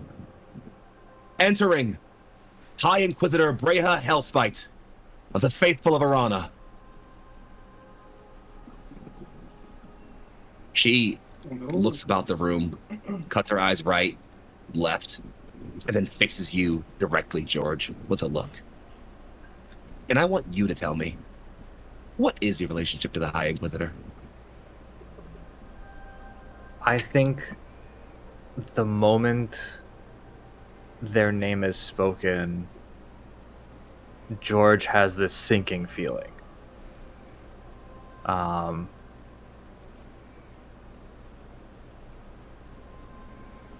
This is not exactly the person that he mentioned earlier. but it's pretty far along the list of people that are very headstrong in their beliefs and very unlikely to compromise.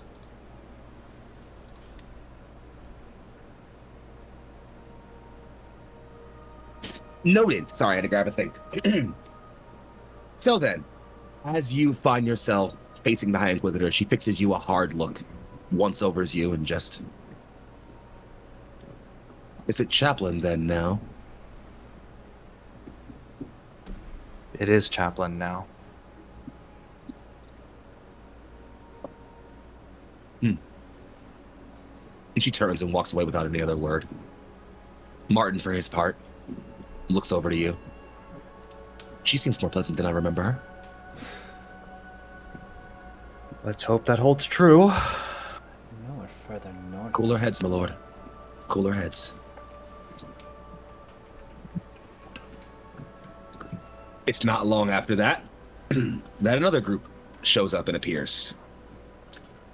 These are 4 individuals that all enter not showing their faces.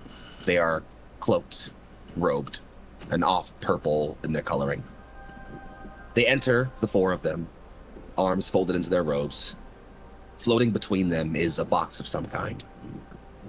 The 4 enter and say nothing. And the herald, the person speaking the entrance, quirks his head somewhat.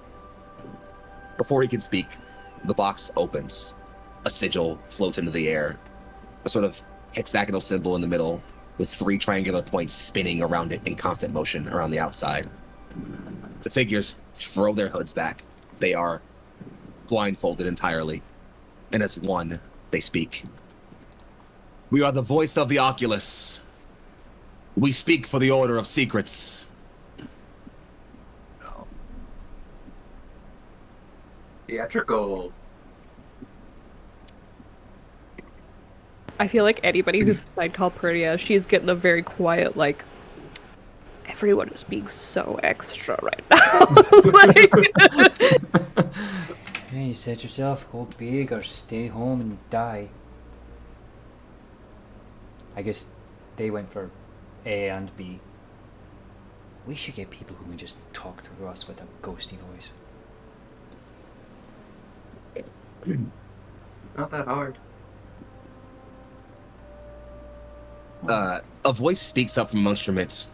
Really then? Did you get me one? And a figure you almost hadn't noticed was like slinking amongst your midst a little bit, speaks up and lifts off of the wall. She's shorter, but muscular certainly.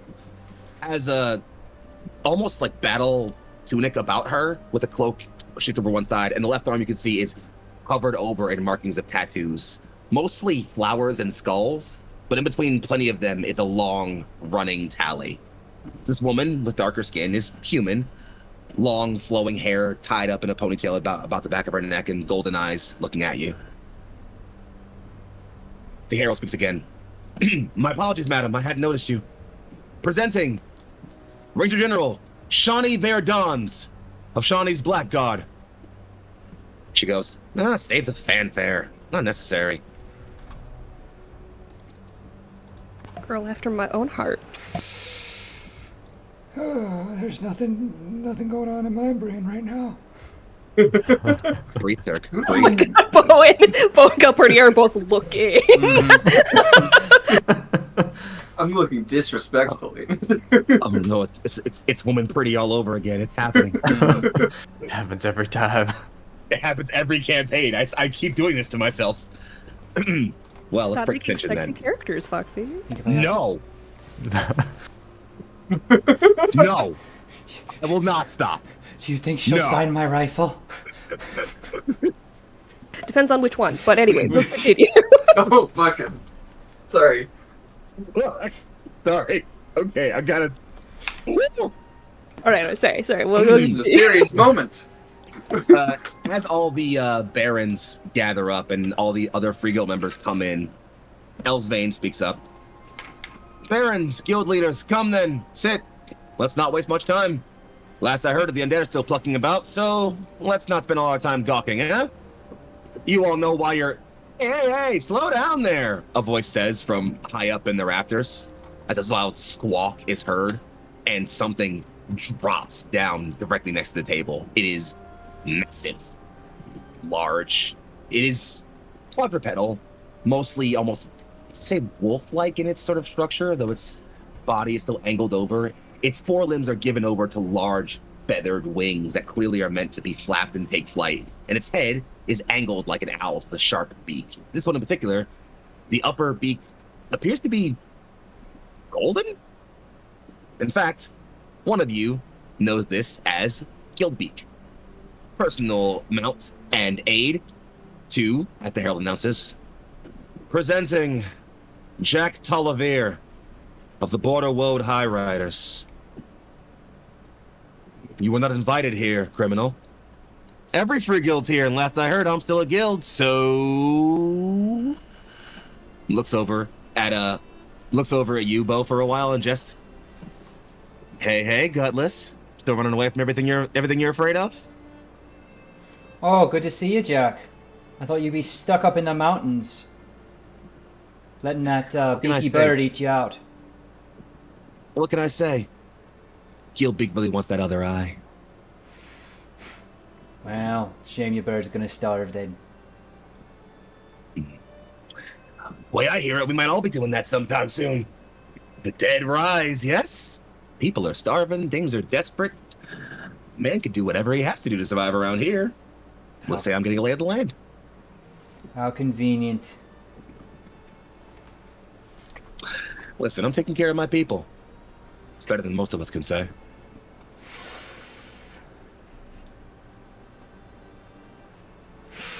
Yeah, stay quiet. Just like you were when you left. Then he sits back up. All right, enough drama. We here for a Confluence or what?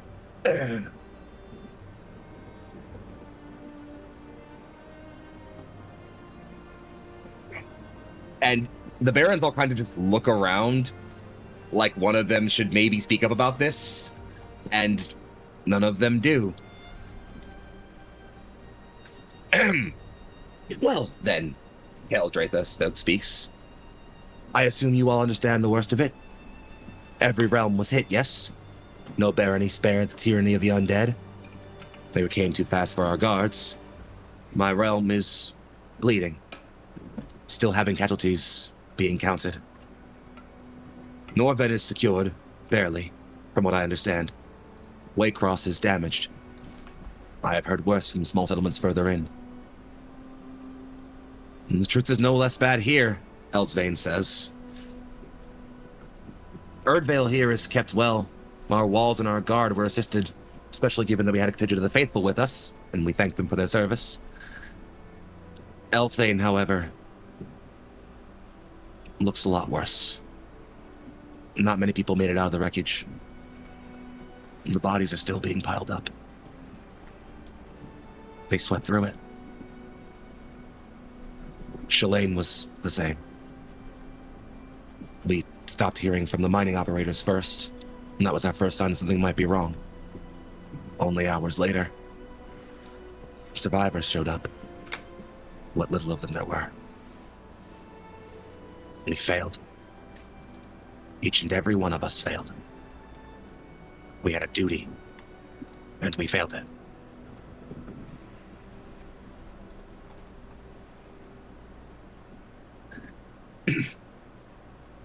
It's High Inquisitor Breho who speaks up. So then what? We mope? Cry? Mourn the dead and wait for Vashkets to sweep through us again? No. There is a war to be fought. There are dead to slay. A fervent fire must be brought to the unbeliever, their souls scoured and brought back to the death they do not deserve. Will we stand here and cry?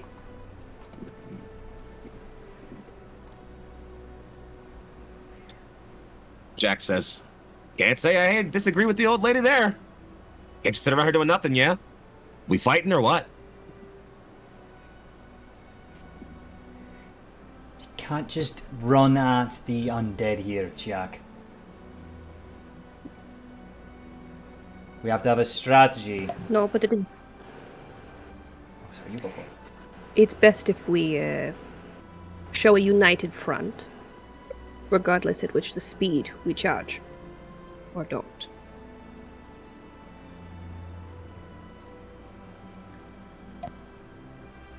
The four voices of the Oculus speak.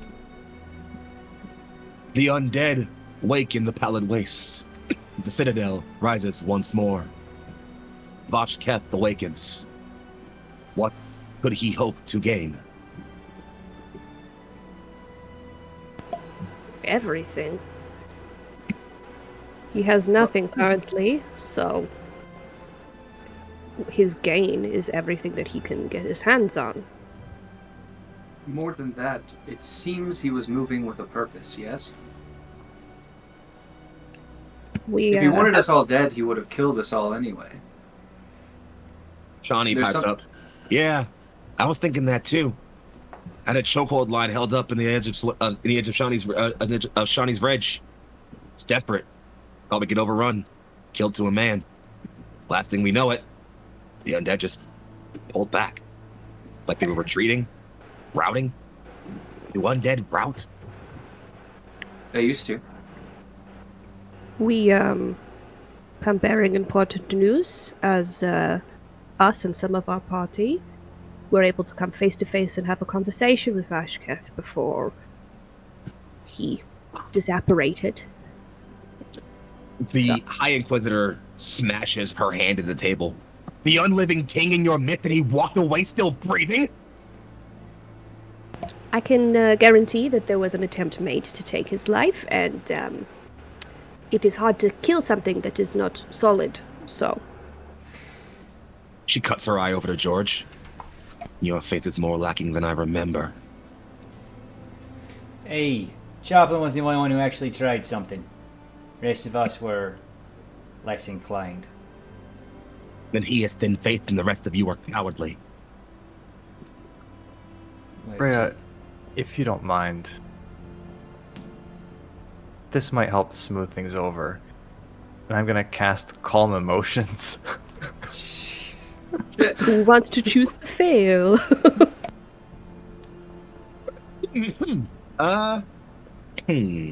How do I feel like? How do I want to play this out? So I could say she chooses to fail, but that's not necessarily. That doesn't seem appropriate. George will also say, George, what's your? please, for old times.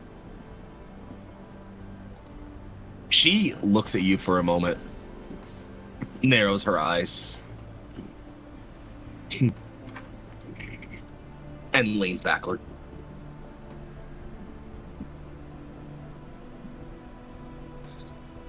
Caladriai flutters her wings a bit.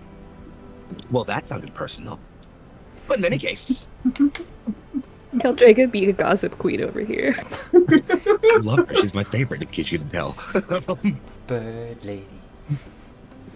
That aside, it does appear that, well, we have a point here. If Vashketh simply wanted us all dead, he would have overran us while we are already so weak. It's as if he's giving us time to muster a front? Could be a trap. There was some conversation of something that was promised that he is wanting to be given.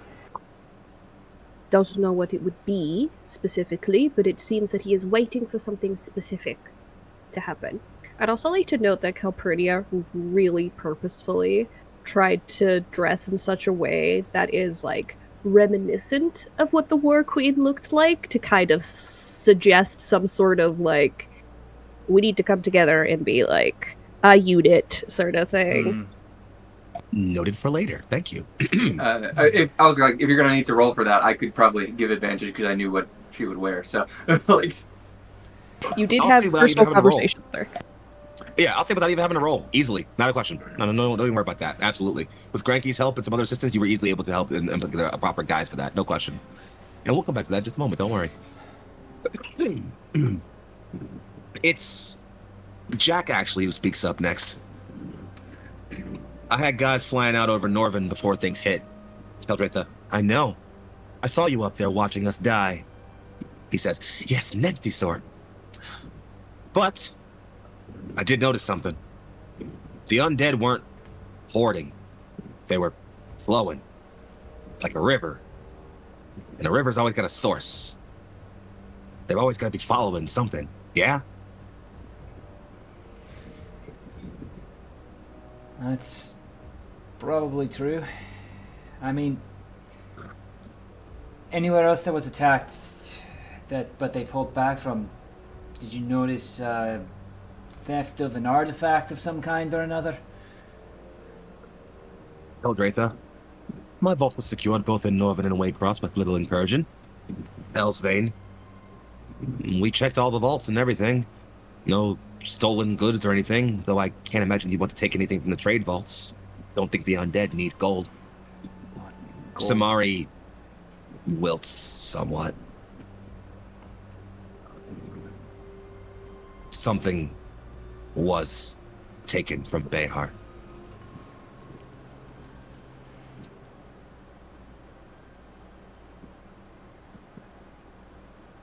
That can't be all he was after. I mean, after he got it, he left. Can't think of any other reason. Shawnee, who was leaning fully over the table. Well, come on, then. Don't leave us in suspense. Out with it. I look at Samani like, you know, eye to eye, because that's the only option we have. And I'm like, giving him a shot here, and it's like the one small grace I'm allowing in this moment, I think. Of like, do you want to potentially face this, or do you want me to fight your battle for you? He will slowly swallow his breath some. The War Queen's sword was taken. Shawnee genuinely balked some. They took life ward? What in the hell could he want with that?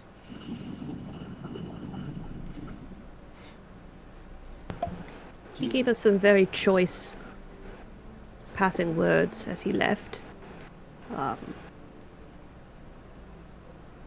What? From my perspective, he made some sort of allusion to myself being... What was the word that they used, Greggy? Familiar, similar? Reminder? Would I remember that? I mean, I'm assuming I would remember that conversation. Mm-hmm. Yeah, and then he stroked Calpurnia's cheek, so... I also wanted to ask about, because you said I would remember the promise. I would like to know if I remember that, or if I made connections to that in my head. You've been pulling over that for a while, Granky, and it's difficult because, well, you didn't talk to Bashkath much before he died, so what promise could have been made to you? Unless it wasn't a promise made to you. But if not you, then who? Well, he said it in front of her sword, right?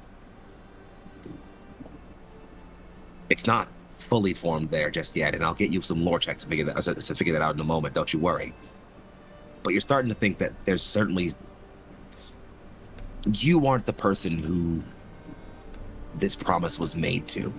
Was it mentioned to you once, maybe by somebody else? Who knows? That's still a thing you're kind of thinking about. But you're certain that the promise wasn't something that was made to you.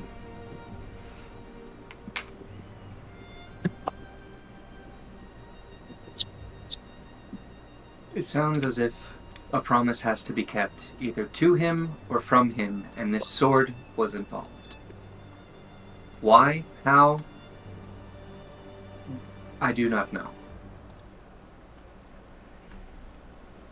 Well, Johnny says, here we are, neck deep in dead and suddenly facing an old threat from the ancient war past, who has a hard-on for a dead queen who ain't been alive in over 50 years.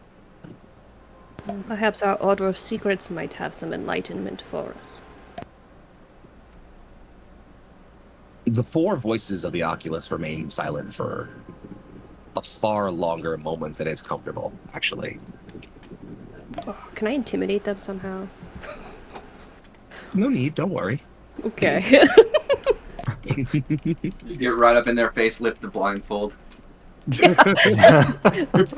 Who's secret now? No. There is, the four of them begin to speak, ancient lore, text esoteric and buried, places we can delve. Answers may come with time. However, delving into the arcane cannot be done without observation. You will know we are digging.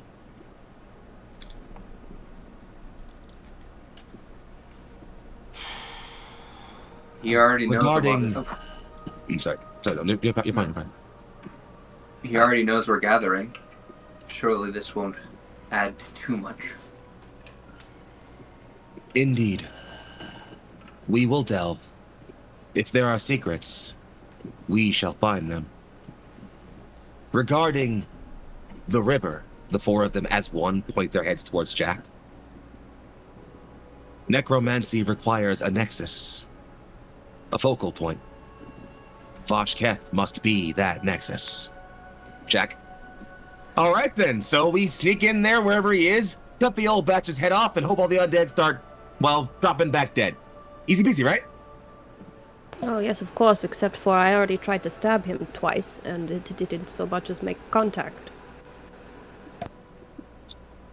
Well, that is a complication. It's actually Breha who speaks up and says, nonetheless, ending Vashketh is the best way to end this wave of undeath. There is, of course, the manner of how we will deal with that army when it comes. You cannot assume the Unliving King will be idle. He will gather his strength. We must either be prepared to meet him, or take the battle to him.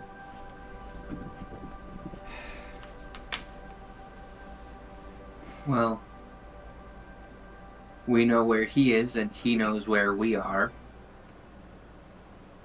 Perhaps the only bit of surprise we have is when. If we can strike before he's fully ready, maybe we will have enough advantage to win this. I agree. The faster we muster, the less time he has prepared. And if we fail, we can fall back on the defensive more easily. But if I might speak for our lordship, I believe that Bayhart and many of the cities in between are rallying quite passionately under our banner. Breha snorts somewhat.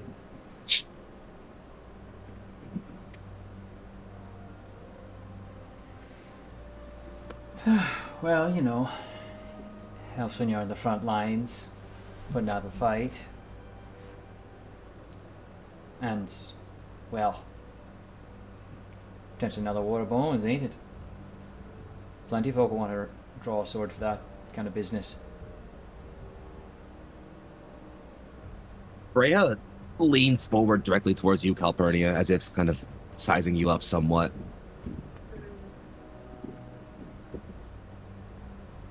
You're a pretty one, Grand Crusader, but are you certain you have the conviction? I can guarantee you that my conviction is much stronger than my beauty.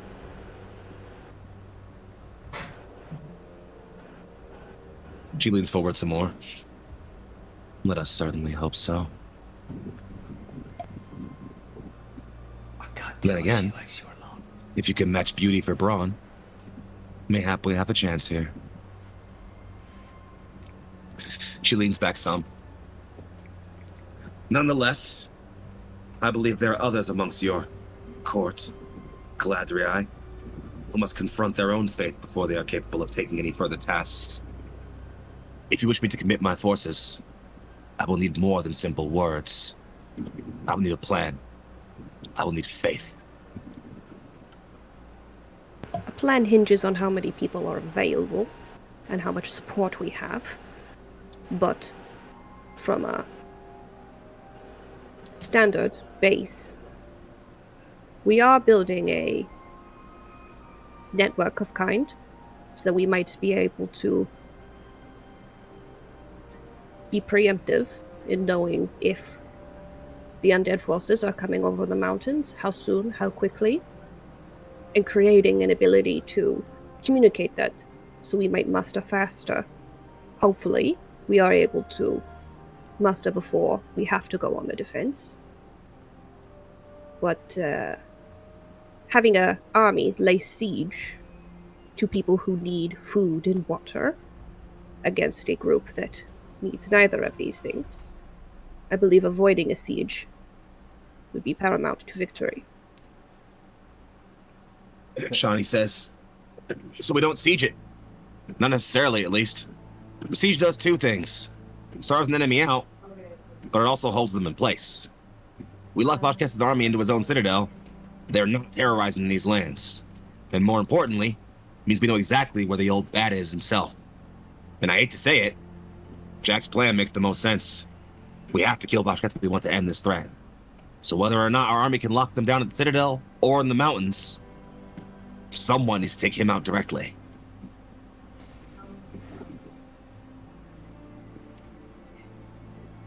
Well, then we should find the most capable amongst our numbers to be put into this infantry unit.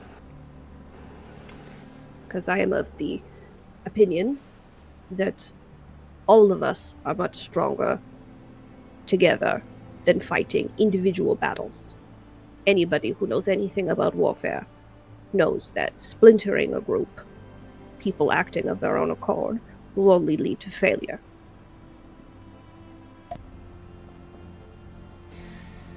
Samari kind of looks over at you for a moment, Calpurnia, something imperceptible in his, visible eye, and just... My guard was largely untouched in the Battle of Bayhart.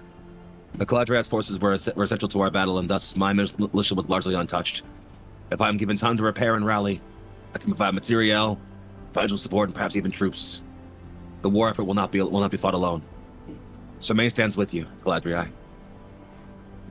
Elsvain, I hate to say it, but Erdville's also doing well enough. We need to devote more of our time to economic repairs. The many lands will be hit out similarly. We'll need time for our merchants to get out there. But if there are any guild traders still moving around, shipments coming in and going, I will offer whatever I can. Talais, at least in whatever capacity we have, stands with you. Eldretha. Well, I can't be the old woman standing out of this, can't I? After all, the North stood first with the Queen of Bones when the war first struck. Would it be improper were we not to rise to the challenge? Antalea is with you, Caladriai.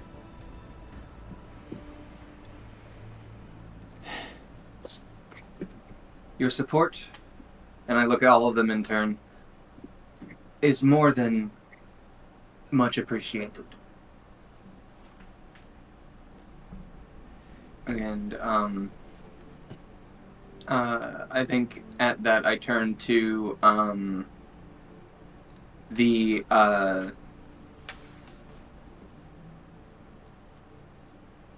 you know what? I don't know who I turn to. I'm sorry. I had an idea and then it's gone. I apologize. No, I'm gonna hand this off. I think we should be able to assist. I think we should be able to assist you all the most by keeping undead as far away from your lands as possible. That means going on to attack. But it probably also wouldn't be such a good idea until you have all mustered yourselves properly to get into a big fight. So we'll probably just be picking and choosing small fights where we can, poking holes in the enemy's defense, and well, just seeing what havoc we can cause. And Freya closes the fist. A bounding advance to the north, reclaiming lost villages until we seize the Palace Citadel itself. As in the Great War of old. Well, so long as we're not fighting our way upstream. Cut across, small numbers, small engagements, break things up, get folks out, save as many as we can. Though it is not part of my regular strategy, I believe that there is benefit in groups that work more delicately, as I'm sure you can all guess towards what I'm suggesting, with our head of espionage, our Omen. I would also greatly implore us to remember that in the war of old, something that was a powerful force amongst our groups was our ability to channel the radiant energy of the gods, and those that are in possession of such power, be that from lineage or otherwise, should be heavily suggested that their assistance is necessary in this war.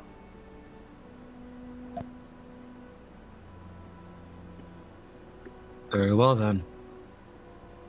I am willing to commit what forces I do not place to our own war in your service.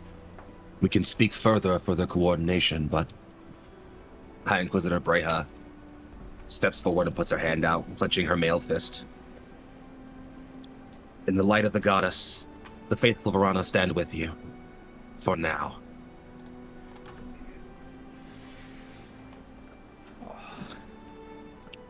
Look at that, George. The Order of Secrets, Oculus, speak as one again.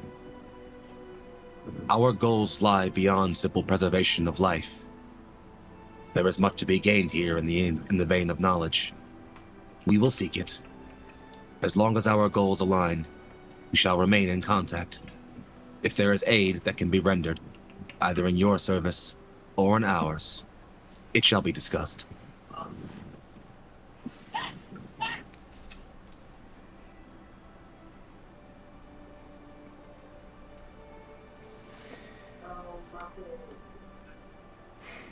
Who wants to talk It takes to a- the sorry, Blackguard? Sorry, I was like, who wants to talk to the No, it's Blackguard? fine. Anybody want to speak up? Because Shawnee's kind of Yeah. sitting there, like, smirking and looking back and forth for a bit.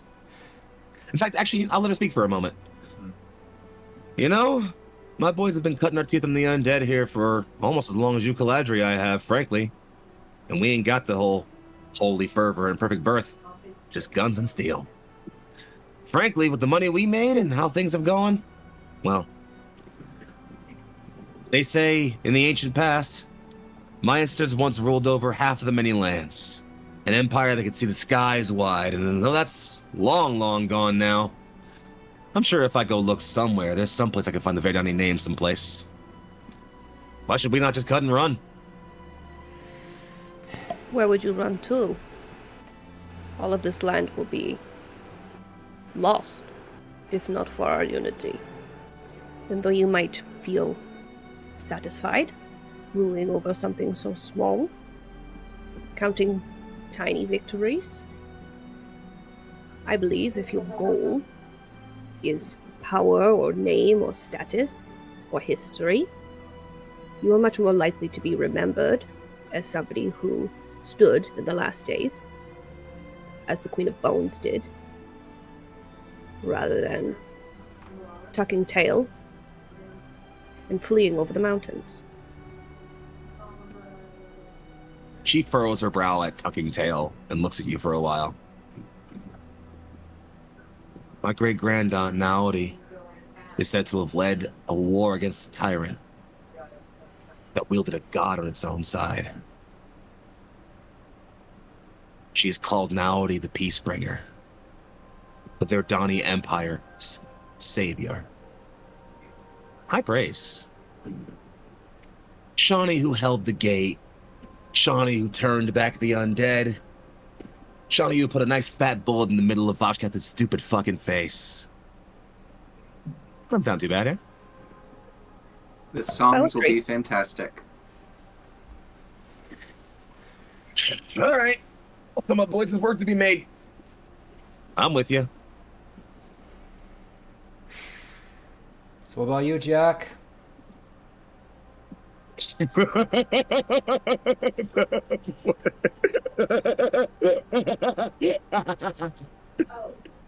Sorry, I just realized you're all taking this seriously. Are you not? No. I'm sorry. Let me clarify. I mean, like, you're all taking this plan seriously. You all think this is what? It's a war of bones again? Hell, that one's even dressing like the goddamn war queen. She's dead. Idiots. Died 50 years ago. In the same place that tyrant's still standing at right now. And What for is your what? suggestion? I don't know. The way I see it, when things get rough, my folk and I usually go up. Get as far away as we can from whatever stupidity you folk down here have got going on. That might have been the right call, frankly. Wait to pick at the bones, see what's left. And if you do that, there won't be any more money to take. I was going to say, as somebody who is so a group that is so in love with wealth and coin, it makes you wonder what you spend it on and what you could spend it on when it's all gone. The fact that you people think anything that I've done has been about money shows how little you get exactly what we do. It ain't about wealth, princess. It's survival. My people take what we need to keep functioning. A little bit more, well, that's so we stay comfortable. It ain't never been about money. It's about being the last thing left at the top of the dung pile when all the other idiots go and get themselves killed. So go on. Go fight Voshkath in your great second war of bones. Get your dumbasses killed. When you're dead, we'll come down and pick up at the ashes. Baron Jack, last ruler of Antalea. Don't sound too bad, huh? You think that the undead will disappear when we lose, if we lose? They're No. going to still be here. And you're going to have to deal with them on your own. Lie. Most. But they do. And if you keep sticking your thumbs up your asses up there in the mountains, they'll come for you. Or you can work with us, all of us, and hey, maybe even prove yourself that you're actually a free guild. Maybe you can make your organization right. Buy yourself some time and get some reward. Yeah, well, you keep calling me a fucking coward, now who's running away? Wasn't aware they rolled on chickens up in the highlands.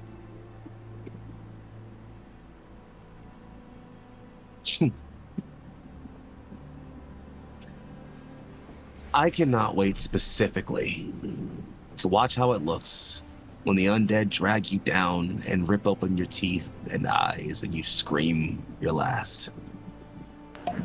But I want to be right there when it happens. So I'll stick around. If anything, just to watch how this goes so poorly for all of you. Who knows? Maybe I'll make it worth my while.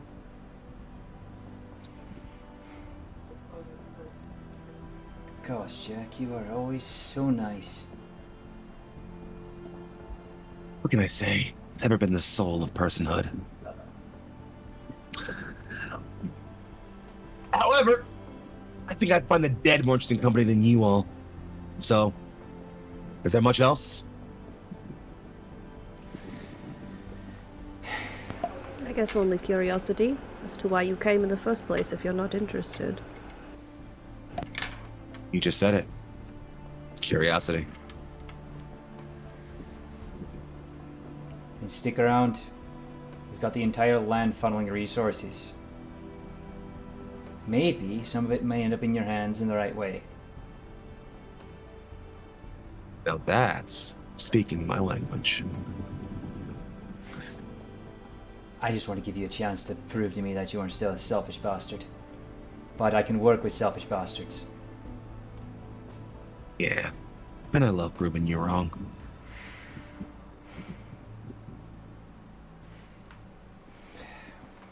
We'll organize payments and make sure that your folk are compensated. All right. And as we know, you've got the money of 3 baronies behind you now, so I won't come cheap.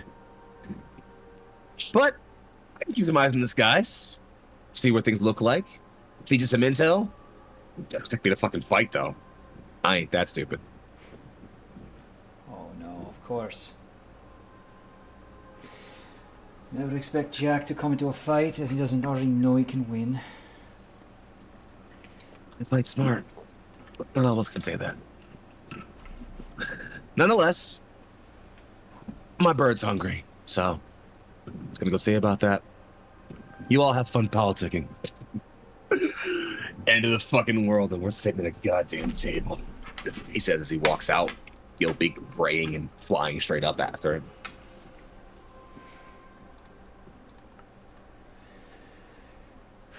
To be fair, it's a very pretty table.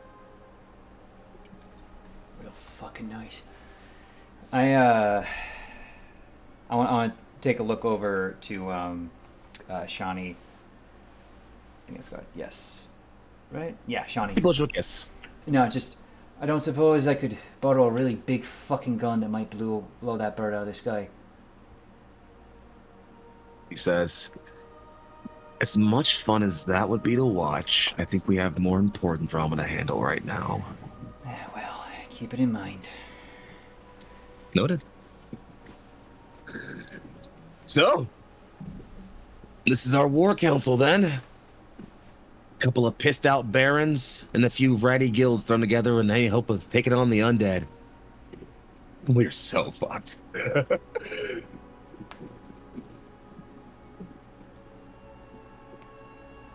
least it can be as fun. No, you won't hear me arguing. If I'm gonna die, I'm gonna have some fun doing it. Well, we should probably figure out where we're going to deploy everybody. Elsbane says, Erdville parade grounds are meant to be gathered. In fact, ceremonially, they are one of the first places the entire army of light was assembled. That feels appropriate.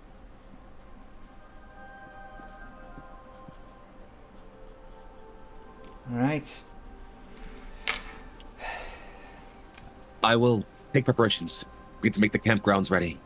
I assume we will need many more tents than we currently have available. If there is more you wish to do, please make my quarters available to you. There was a suite more than one open enough to accommodate all of you. There are changing winds happening in this world. I do not believe I have the words to properly describe what is happening here. But I will say, I am glad to not be facing it alone. Well said. And thank you for your hospitality.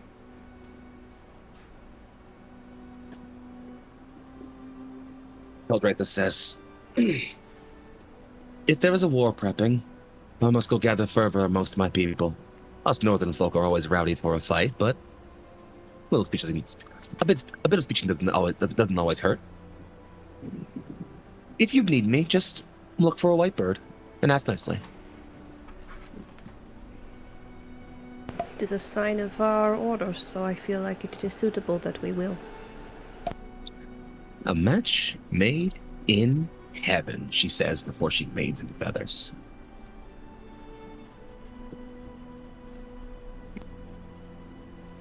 Seems like they kind of cribbed our style a little bit, but I don't think we could disappear into birds, but that'd be cool. I guess. None of us are druids. Bo's like, can we? I was like, yeah, I was think real birdie thoughts. No, still nothing. Right. Well, I kind of turned to us, friends, in a low voice, just like, yeah. Is there any other ceremony we need to observe here, or can I go get pissed drunk?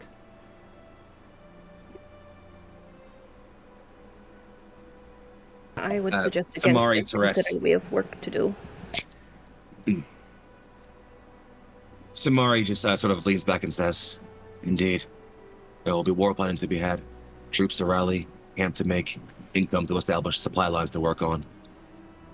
However, I intend to have at least a few drinks while I do so, if you'll join me. Oh yeah, he met you. Yeah. You wanted to drink? Who was this that's offering This no is drink? Samani. Samari. Oh, Smutty. Okay. Alright. I need to wash bad conversation out my mouth anyway. Let me get something in, and I'll meet you. Would I know who here is the most like strategic minded as far as like warfare goes? Would that be Shawnee or? It's gonna depend.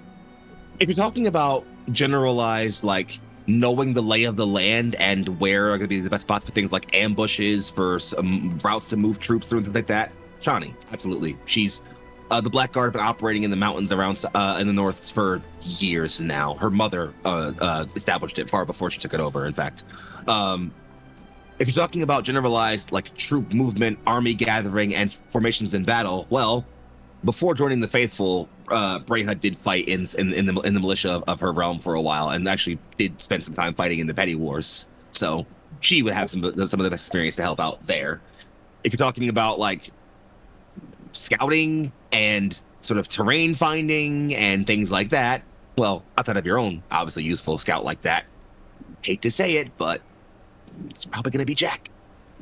Okay, I'm probably more inclined towards the Inquisitor, the High Inquisitor. Her warfare knowledge. I feel like that's a little bit more pertinent. She seems to like you. Well, good. Sorry, George. Oh well. She looks like the I'll put a Bone good word Queen, for you. just like you remembered when we. So then, friends, as we're sitting here amongst the war table, let's make room for a few more domain actions if we'd like to. This can be Simvane. You're not an intrigue yet, still. So this is still anything you want to do. I'll give you a couple free ones, just whatever you want to do. You want to recruit some troops. You want to build up your income. Do you want to get some lore? Do you want to espionage around? Do you want to diplomacy your way? Also, and I should note, by virtue of the way your RP played out, I have changed your relation to the Faithful of Rana to neutral. Yay! Does that mean they like all of you?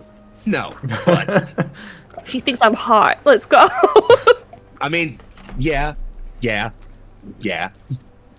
Let's not analyze why she might be interested in someone looking like the War Queen and what that might say about the religious indoctrination. But yeah. Hey, it's all strategy. Calpurnia is strategically minded. Calpurnia passionately making out with High Inquisitor, like while half naked. It's all tactics. It's all diplomacy. It's all strategy, guys. It's all part of the plan. Next level plays. I mean, you know, that is a legitimate war tactic that has been used. You're saying one of you needs to bone Vosh Cat. Oh god, it's probably gonna have to be Calpurnia. He has a weird thing for her already. Boo. Listen, you volunteered yourself. I made a cool hot lady. Well, I mean, True, you did. Granky does have the most personal history with Voshkath, so. Oh, you want to get up in there, Greggy? I'm sure you guys been talking. Please, you're hurting me. Gonna need a real heavy bath first. Oh, that's right. I'm sure Greggy would be like dying constantly.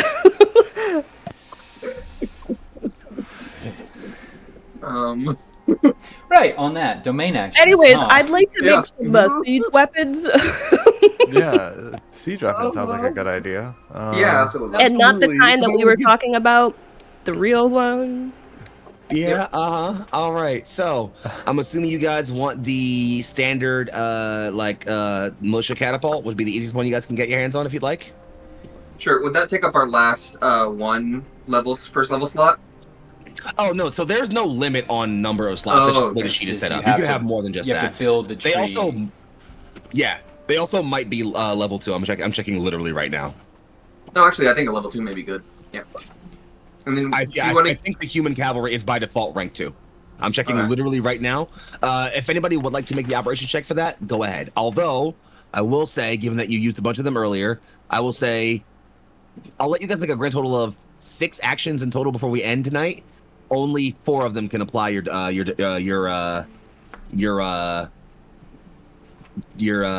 proficiency. Sorry, I fucking blanked there so hard. I feel like someone else should maybe roll for this because I'm rolling real bad tonight. And yes, the militia artillery catapult is in fact a tier 2 unit. I think George may be the best for that because of Sure. the strength, right? Yeah. Athletics, Operation. yeah. Athletics, I've that's got I've Oh, got yeah, athletics and insight, so I can do operations and It will be operations for this, yes. diplomacy checks if we need That's to. a nat 20. Woo! What did you say about us getting extra shit for We can crit? throw some about to really say, good rocks. Yeah. The Um, flaming rocks. Do you want 2? Sure. Can we support Oh, you? okay. Yeah. Okay, take 2. It takes two, baby. So please go ahead and add 2 human catapults. Calling them human catapults sounds so much worse than what they Yeah. actually are. We're That's throwing humans. Y'all are the good guys. It's what we do to Jack's men. Bo could get supreme satisfaction. Eyes shiny Hey and now, chrome. Hey now. Yes. Hey now. That's not nice. No, it's not nice, and militia- probably some They're happen- flying guys. Don't they want to fly? That's horrible. There's That's probably at horrendous. least some people who can be redeemed in there. I could. Yeah, I agree. I feel like maybe killing people outright is not a good idea. All right. So, No, I just want to take your 2 militia catapults. You have 5 more remaining domain actions. What do you want to do? I think we should just to get all of the like adding of soldiers out of the way first. I think it would be good to maybe get like a level 3 infantry to put like front and center as like a nice like core.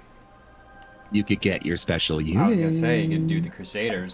We have Exactly. to rally our special unit before combat, and then it disappears after that combat. So we can do that as Well, soon, like it's just after before we you're- go in, right? Yeah, it's yeah. You can do it during intrigue if you want as a domain action. If you want to use the domain action during intrigue for it, but if you muster it now before we're in intrigue, because you don't have to be in intrigue for it. If you muster it now, you just have it until your next battle, which will not be for a while. You know. Yeah, so why Okay. not? What the As hell? long as why it's not not? going to be wasted on a skirmish. All right. Yeah. Oh yeah. No. I'll mechanically, so you guys know, for the sake of like the plot, the next battle y'all fight mechanically will be the big final one we fight. I'm not gonna be like, oh, they fought a small thing outside of a village. Your crusaders are gone now. Like that's pretty fucking. we pretty have fucking to rude. do All our right, then. flying columns. So then, it appears our game plan here is to spread the holy word. We are going to muster the crusaders. Friends, it is a DC 15 diplomacy check. I need to know 2 things. 1, who's rolling it? 2, how are we doing this? What's happening here? What's happening in this moment? Are we just putting out the call? Are we doing anything specific here? What are we doing here? Tell me, give me some lens into. If I may, Please. unless you want to, if somebody else wants to take over it. I think, given how the actual crusade sort of started, our wave of coming along probably brought our wave of coming to the our travel coming from the Bayhard to where we are now. Like people got mustered in the sense that we like were putting out recruitment, and that I think that word got out from people who did not, but saw that these saviors have come and saved Bayhart. Clearly, they have a plan, and they are going to a place to do said plan. And I think as soon as we decide we need more troops, that word is out immediately, and you have people who have sort of word of mouthed it into being zealous. Like, we have a new war of bones. This is a holy war. We have to save our kingdom from the undead, kind of thing. And it sort of Absolutely. sort of without even a lot of our input, has caused this to be a very like important and serious thing without much of our input at all. And so I think with the we're getting the people who want to fight and want to fight immediately kind of thing. Absolutely, no question. Could you please, if whoever would like to, roll me a diplomacy skill check, BC 15. Does Insight anyone else and have insight, or am I the only one? I got insight and persuasion. I got persuasion. Uh, Persuasion's one of my expertise. oh, I feel like maybe you should do that then. Yeah, I think you may be like the best leader of the people type. Yeah. Of the common folk. All right. So, are we still doing the apply the expertise to this? Why not? Okay. No, this is operations, right? To muster the unit, or no, diplomacy. Diplomacy. So Diplomacy, in this case, we have a +2. Mm-hmm. Sweet. Okay. Sorry, clicking around through all the tabs I could possibly ever have. That You got it, makes boss. it 8. Oh, D20, don't fail me now. Natural 20. Flat 20. Beautiful. If you don't mind, we get a very brief cutaway. For a second, I thought you said cuddle-way, and I was like, oh, who both cuddle-way? Everyone individually. I get them. So Going around kissing we babies. cut ourselves away briefly to Elthane. It is mostly ruin. The buildings have been destroyed and run down. The undead still linger, and there are very few families still here. Heavy footfalls move along the ground. Heavy metal footfalls. Slowly, a figure passes destroyed buildings, places he once called home, a tavern he and friends drank at, the church he married the woman he loved, the nursery that birthed his daughter. He walks, holds a bundle in his hand. I'm so sorry. I'm so sorry. He leans over to an old graveyard, places down the small bundle in a hole he has spent hours digging, and slowly works at a shovel, clawing dirt over it. And with each grab of the shovel, he says, I am so sorry. I am so sorry. And with a final heave of dirt, he slams the shovel into the ground, steps past the graveyard into a small home, and comes back out, fully plated in armor, a helmet with a winged crest under his right arm, and a long sword closed into a sheath at his hip. I am so sorry, he says, as the camera turns and shows a Caladriai scout facing him with orders. But I will make them pay for this. And he is just one of many who will answer the call. The tormented, the lost, the crusaders, the vengeful. Enjoy your special unit, folks.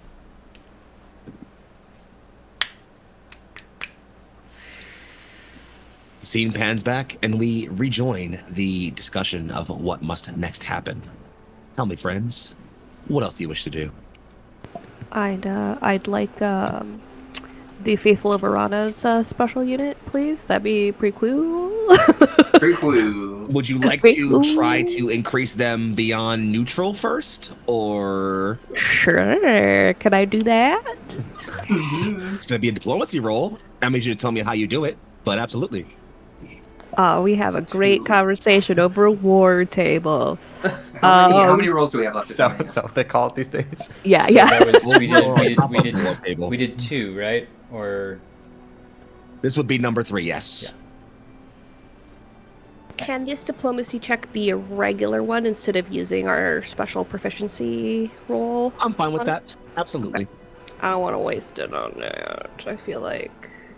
Sounds fine to me. Diplomacy, then? Oh, I'm gonna roll my regular die.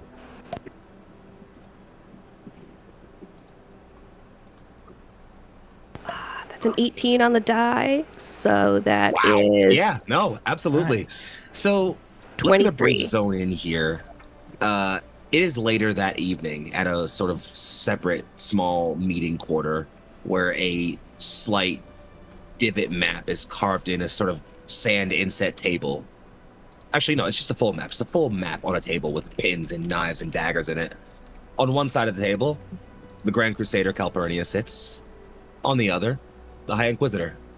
Her armor removed above the shoulder, the cloak taken off, and now just muscled torso and cloth wrapping as she looks at the mapping. An offensive attack will be difficult. I will say, I commend you for your boldness, Grand Crusader. What makes you so certain?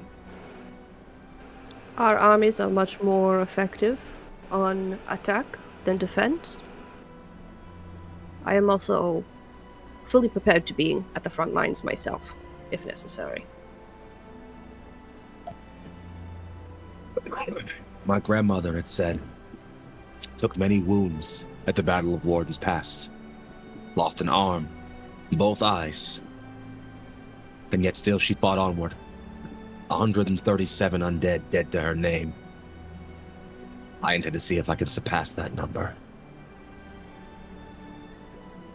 I think that is an honorable goal, and also impressive. What of you then? What goal will you set? In my culture, it is only fitting before a great war. Each warrior sets a personal goal for themselves. A blood bond, if you will. I will slay at minimum 150 of the undead.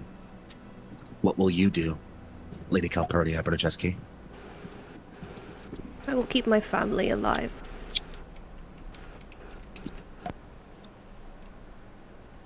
Noble. Honorable. Respectable. But where is the fire in you? You are to lead the charge with your associates. You cannot simply preach protection. No. A war requires zeal. A war requires resolve. You cannot simply resolve yourself to protect. What will you kill? What will I kill?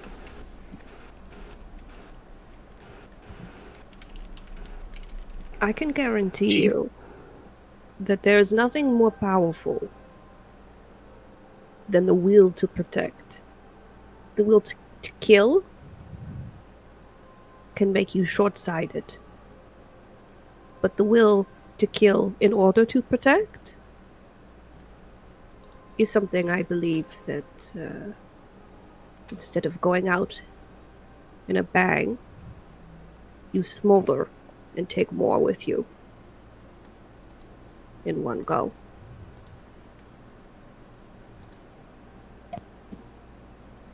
Well, all the same, if you were to dress like the War Queen, you must be certain you're willing to return with Vashketh's head personally. Tis only fitting.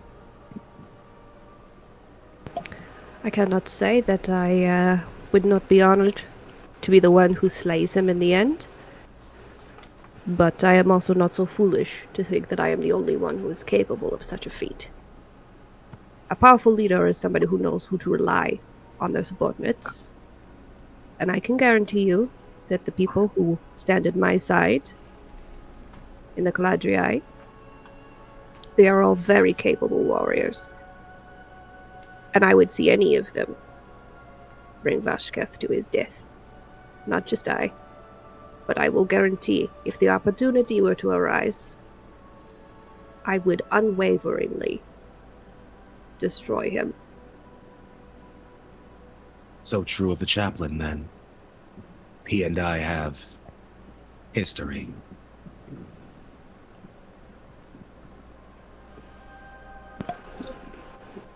I find his faith lacking, his resolve unassured, and his attachment to subordinates concerning.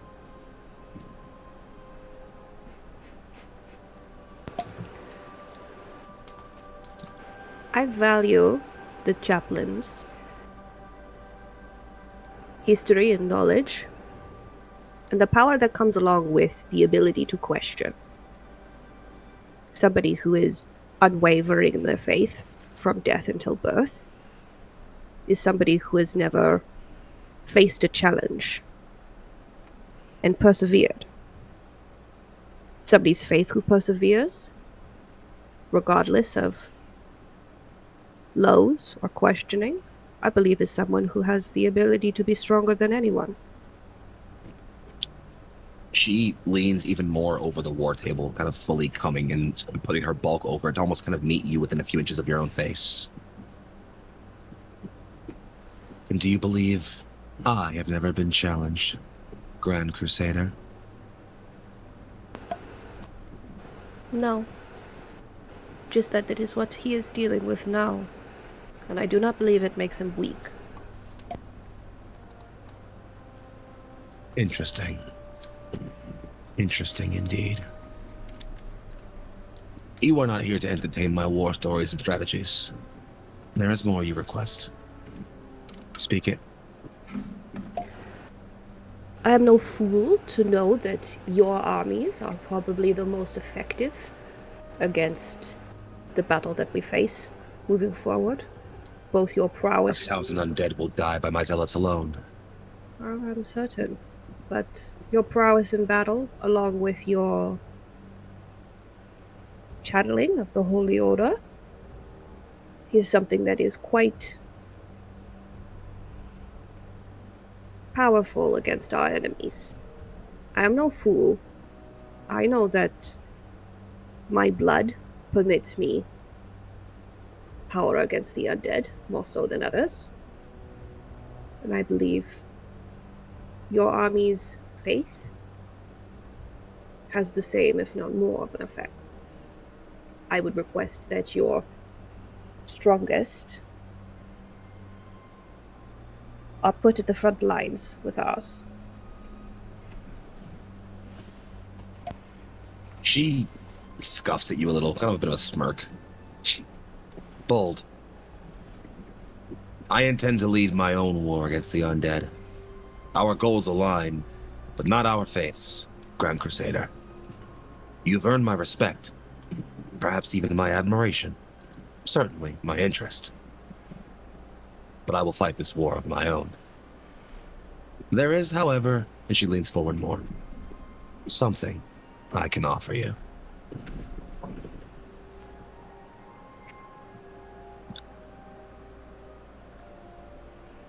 It is not something I oft offer to outsiders. I scarce think you are worthy of it. But these are disparate times.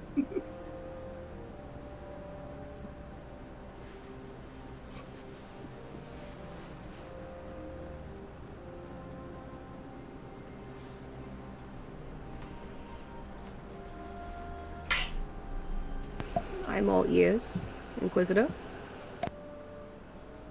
Then I'm gonna need you to make me a diplomacy roll to get a special unit from an ally. However, as you have gotten your successful roll to move them up from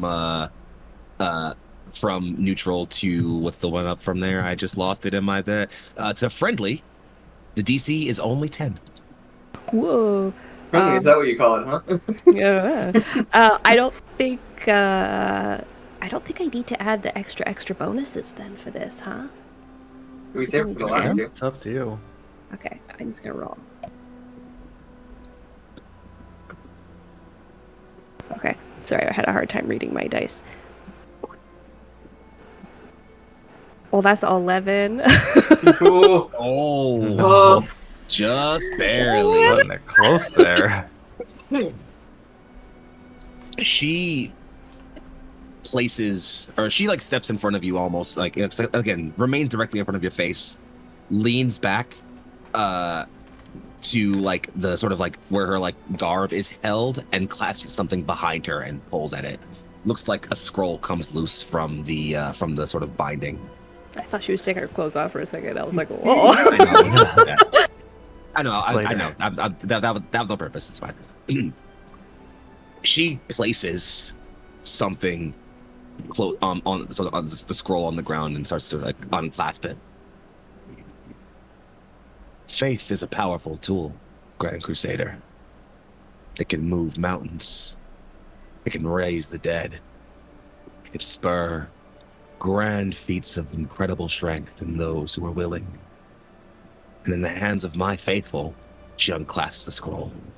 Fate can do many a monumentous thing. As you see, a massive blueprint laid out in front of you. A title atop of it says, The Idol of Penitence. Ooh, Mecca.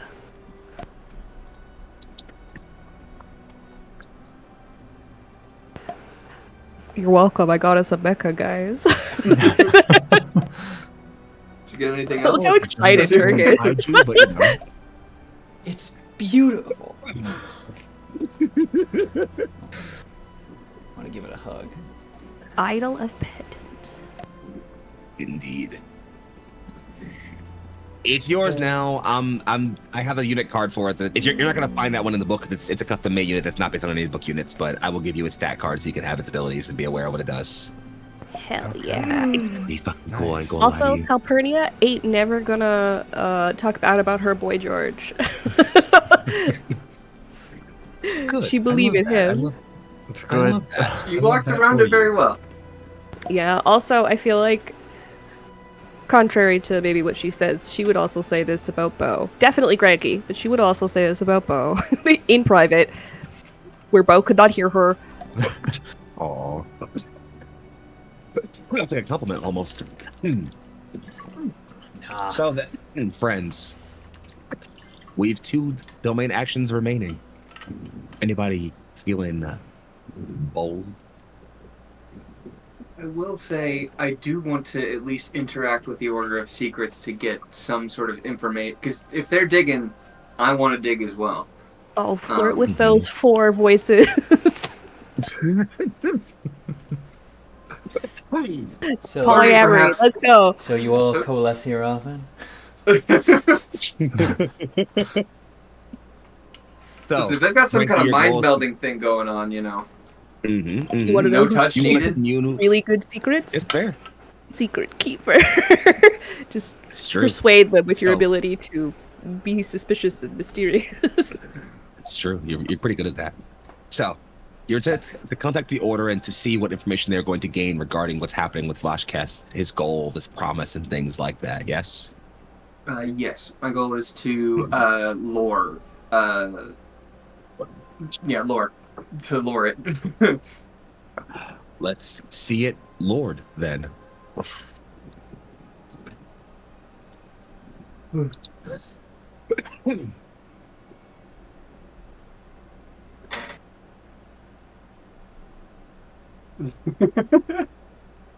I believe in you. You roll it. You roll it. Yeah. Sorry, I completely like blanked. Am I? Do we have the two proficiencies? You still have proficiency left? Yes, you still So do. so we 1 for each roll. Okay, fantastic. Mm-hmm. So that's +2 Bring plus. it back on the main war table so you guys can see again. There you go. Okay, fantastic. +2 plus Mhm. my proficiency. I have proficiency in both history and religion. So 17 plus 3 plus 2, so 22. Okay. Granky, it is later that evening, after you have found your moment of quiet and a bit of space to yourself, that you are able to meditate. You are seeking to make a communion, to reach out. It's simple. You know that every magical soul has a unique presence in this etheric space you can all tap into. As you fall into quiet meditation surrounded by acolytes, the world goes completely black all around you. Everything is dark and void black. A face lingers, manifests. Humanoid primarily, but devoid of any feature, save that is made entirely of eyes. 4 of them. So you want to decide. one at top, and one where a mouse should be. You, Greggy, know this presence. This is the Oculus. To most, it is the rough approximation for what could be the leader of the Order of Secrets. You know what is maybe the closest thing to a god that one of this realm still has left. It is a presence, not an entity. It is the concept of knowledge seeking. It is the presence of wisdom. It is the last lingers of whatever gods of knowledge or secrets still existed in this world.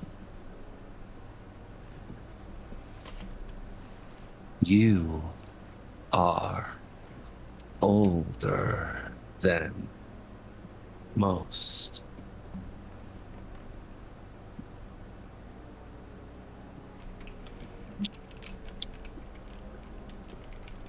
Perhaps that's why I seek more knowledge.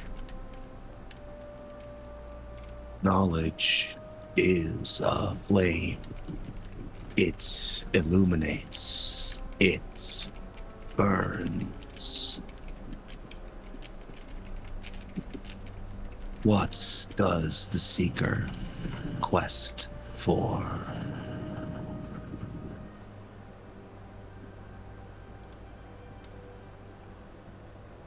I seek knowledge of the new force of death rising in the north. I seek knowledge of Vashketh, his leaders and his armies.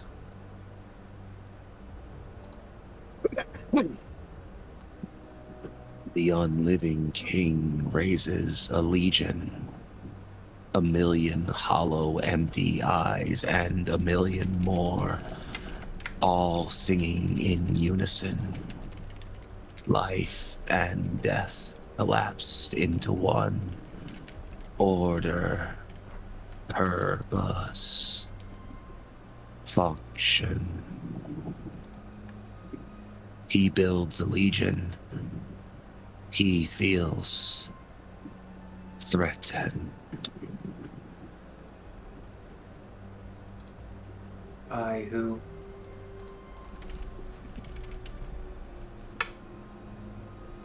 Something older than you.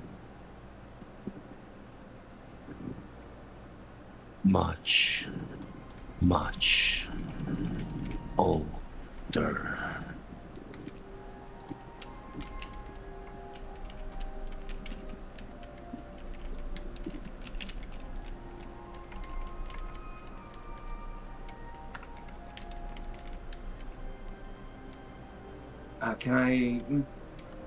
Would I perhaps have any idea what that would be? You're unsure, though the way that statement is said, the way magical communication works is that you can imply a lot more than you can with just words. There are ways to sort of give psychic impressions of emotions, of thoughts, of complex feelings, even through very simple words. And that word, older than you, doesn't just mean old, as in it's been around longer than you. Older means more real, a primal, ancient thing existent beyond just simple reality. It doesn't fully make sense to you because it doesn't fully make sense to the Oculus either. And it's pressing that upon you. Vashketh's legion does not seek to snuff you out.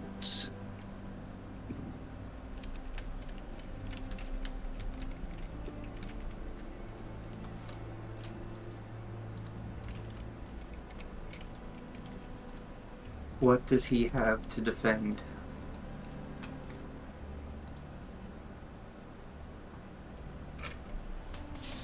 Existence. Life and death are two sides of a coin. He seeks to maintain existence. Something seeks to end it.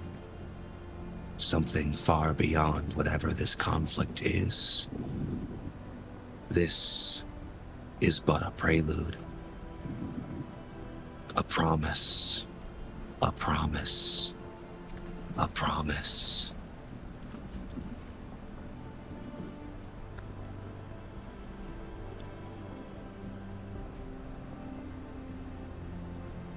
And I'm just me personally. I'm making connections.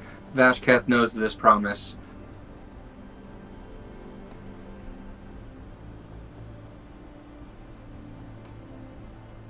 Is the promise entropy?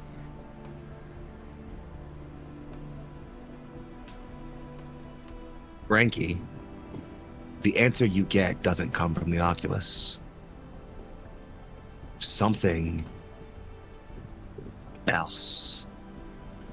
Something that is 1,000 other else's. Something primordial and quiet and slumbering. Something that does not need you to know about it yet. Plucks just the faintest bit of his consciousness against you. And your second connection shatters in teeth and claws and eyes.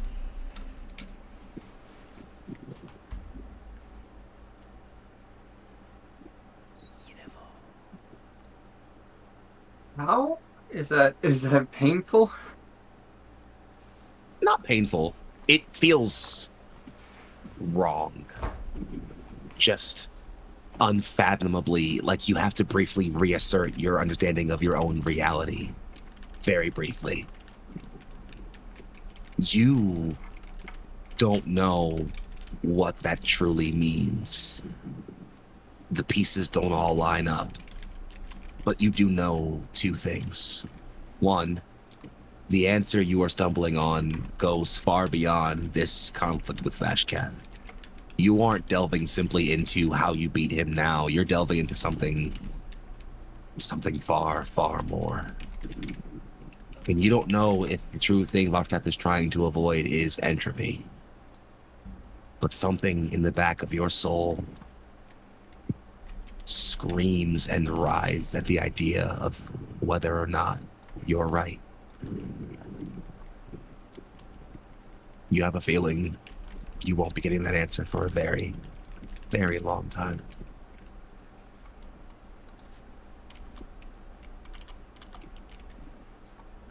Terrifying. Yeah.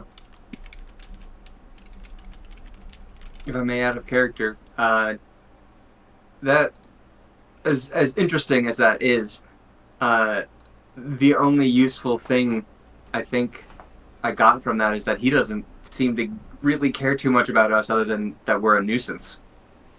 So that's worrying. I actually I wanna reward your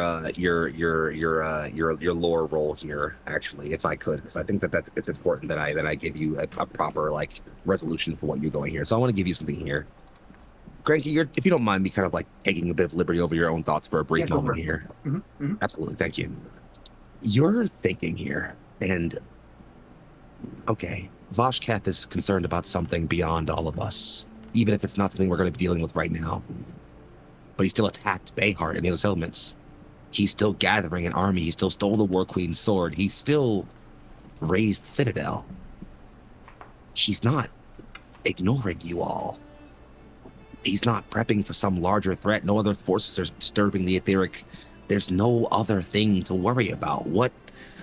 He's not ignoring you all. He's building up an army and a force of the dead from the War of Bones. He's stolen the War Queen's sword and chosen this time, almost 100 years after her death, specifically to do this.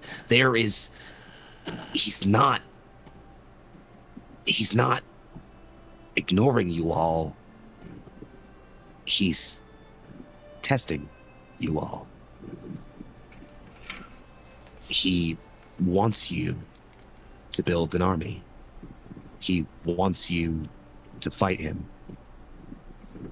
He wants you to see whether or not your will your army of life is a better solution to whatever comes next than his army of death.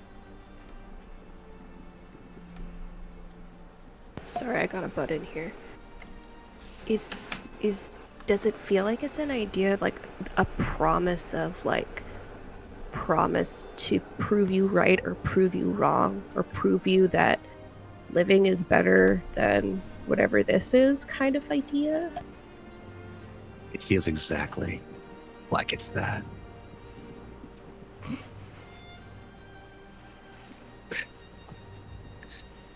I love doing this to my players, by the way. It's just my favorite part of being a GM is when these moments happen and people start freaking the fuck out. It's my favorite thing. I love it. It's my favorite thing. Well, we're gonna have a Cthulhu to fight in the future, but right now we have more immediate problems. Oh, that makes so much sense though. Like the promise the War Queen made to him was like a promise of to prove you wrong kind of thing. Hmm.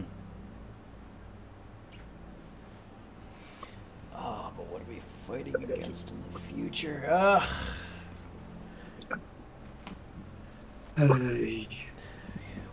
Well, I'm going to note aside, friends. You have one domain action left. George, what are you doing? Bring it home, George! Should I go talk to Shawnee then? Let's have a lighthearted beer after that. Oh, God. Conversations, huh? Yeah. Yeah. You talk to Shawnee. I mean, you can go in there and try and, I don't know, try and talk to Jack, or maybe like kill Jack while you're at it. Yeah, talk to Jack. Jack's perfectly available for conversation if you want to talk to Jack. The last person I feel like George is gonna have Yeah. any ability to talk to is Jack. I feel like George would be like, well, that wasn't a great conversation. Have a good day, sir. And Jack's gonna be like, Hey, what's up? Have you heard about Faith? So, George, yeah, we Yeah. make Jack Shawnee. on board again, Christian. Are you taking Martin with you, or are you going by yourself? I'll take Martin with me. Absolutely. He's beside you in a more full battle regalia version of his robes. You approach a sort of pocketed grouping of tents where you can hear raucous noise. In fact, you swear you maybe hear at least one firearm go off, maybe. And as you open the large tent, you are suffused in a raucous scene of, let's say something not a faithful man isn't very common to seeing. Mercenaries are drinking themselves into stupor, laughing and singing shanties, and firing off pop shots at random cans and things in the air, laughing and singing songs, talking about places they've been and partners they've bedded and undead they've slain. And in the midst of that, around a large central, almost floor-level table with several bottles all around her, is Shawnee. Hey, look at that! The holy man himself! Come on, take a seat. Hi, Shawnee, and George will sit. She sort of takes a large cigar of something very pungent from someone next to her and just, thank you. Oh no, we're fixing that. A drink, a cigar, something, please. You're too stuck up for me already. Still too stuck up? I find I'm often less stuck up than other members of the clergy. Practically relaxed at all times, my lord. Shawnee just, right. I'll take a drink. Stanzo, a gunpowder special for the chaplain and his stooge. Stooge, it's endearing. A drink is placed in front of you that is mostly a light green, but smells like sulfur. Go on, don't be shy. Do you? No. All right, and he'll drink it. Are you sipping? What's the plan here? Down in one. So, as you down in one. The moment you hit the bottom of the drink, enters you entirely. The whole table just smashes their hands down twice. Yeah. Well, well. Would have thought you had it in you, George. Yeah. That's me. I've heard tales. They call you the Cavalier of Bayheart in some circles. That's maybe a bit much, but I am from Bayheart. Can't say I've seen you, but then again, I don't think we run in the same circles. What brings you my way? I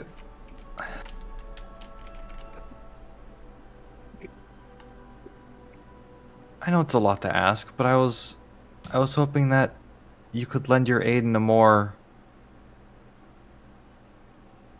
material way. I'm listening.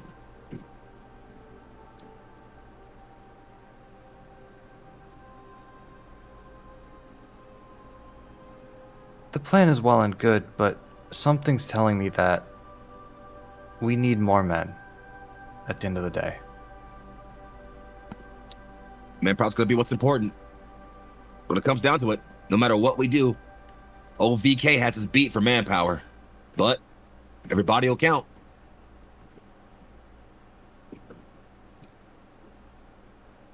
That's true. And God knows the longer we let this be, the more undead there will be. And the less of us there will be. Won't hear an argument here. Even I can do that kind of math. Question is, what kind of math can you do, big boss? Listen, I agree. This is all important end of the world shit, and I'm here to give my part and everything, but she kind of lays around the room. These folk here ain't always the most sentimental type, so to speak. We do our work for a little more material value. Now, I ain't saying you gotta pay us or anything like that. Again, this is important matters, but we're gonna need something if we're gonna be throwing our lives out here. I understand. Martin says, I'm prepared to sacrifice the souls of any who would lose their lives in this battle and ensure a quick incineration as opposed to raising them into undeath. Martin, Flattering. Yeah, Martin, I don't think that's what they're looking for exactly. I sense I am not helping, and he strikes back some. That's okay. I have two potential things that I can offer you. I love variety. One, as you mentioned, I'm from Bayheart, and I hold some amount of influence there. I can offer you at least, if not an operating base there, at least something more than just your usual in any other location. Yeah, our old dugout was a bit of a hole in a wall, or hole in a mountain, to be honest. Wouldn't mind some new digs. Doesn't sound too bad. Keep going, though. I understand that it is a mercenary company. People wander. For those members that you have that maybe want to retired or injured, I can provide them with, if not a home, at least a resting place.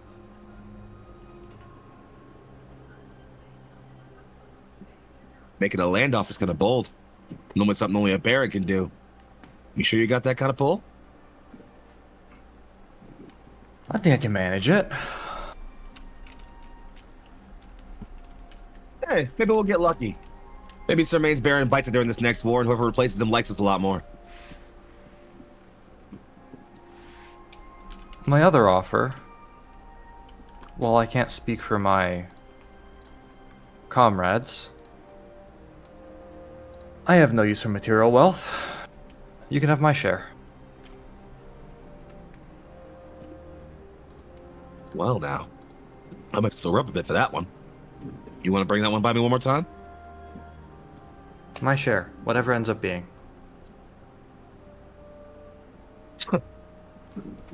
You'd give that? Just for some troops in your war?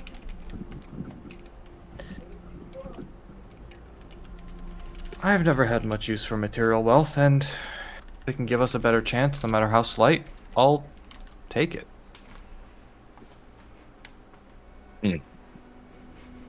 She gets quiet for a moment, and before I give her your answer, this sounds like you are once again trying to get another domain special unit, huh?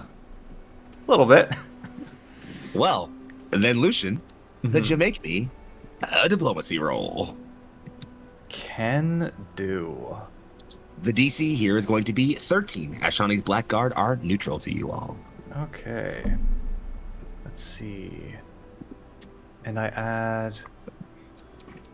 You're +2 for diplomacy, and then because you left the diplomacy, John, or you left proficiency going, you got your proficiency bonus too, assuming you have the right proficiency for it, which I think you do.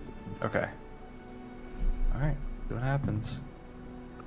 That's gonna be a 16. 16 will so Shawnee thumbs her head to the side, and off to the left you can see at a sort of side table in the tent, this is a very, very large, kind of almost circus style tent, there is a couple of soldiers, maybe about 60 or so, maybe a good chunk of them, that are all kind of huddled around a little bit of the table, and they all look like they are hammered. In fact, two of them you can see are having a drinking contest back and forth, just chugging drinks. None of them notice a third one is sneaking over and pulling drinks from the other two and hammering them wherever they can. One of them leans over and goes, "Oh, you're dead meat, boss. You're dead," and just hurls everything they have in their stomach. "I didn't pass out. Doesn't count. I'm still good." Johnny says, "You take them."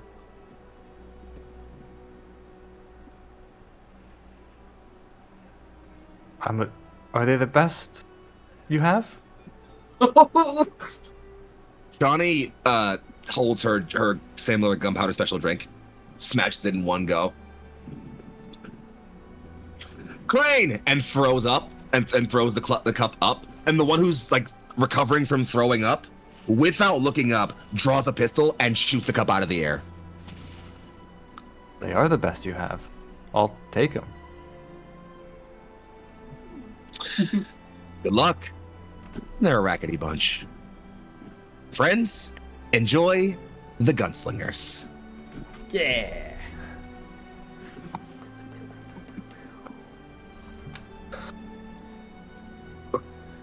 So, that's all your domain actions, yes, friends? If I'm correct? Yeah. Yeah, that believe should be all of so. them. Maybe get So- a little bit more and keep playing forever. This is how we get to Man, play look- board games. We just never go off stream. Mhm. I literally just gave you your sequel hook. Fuck off, all right? Hey.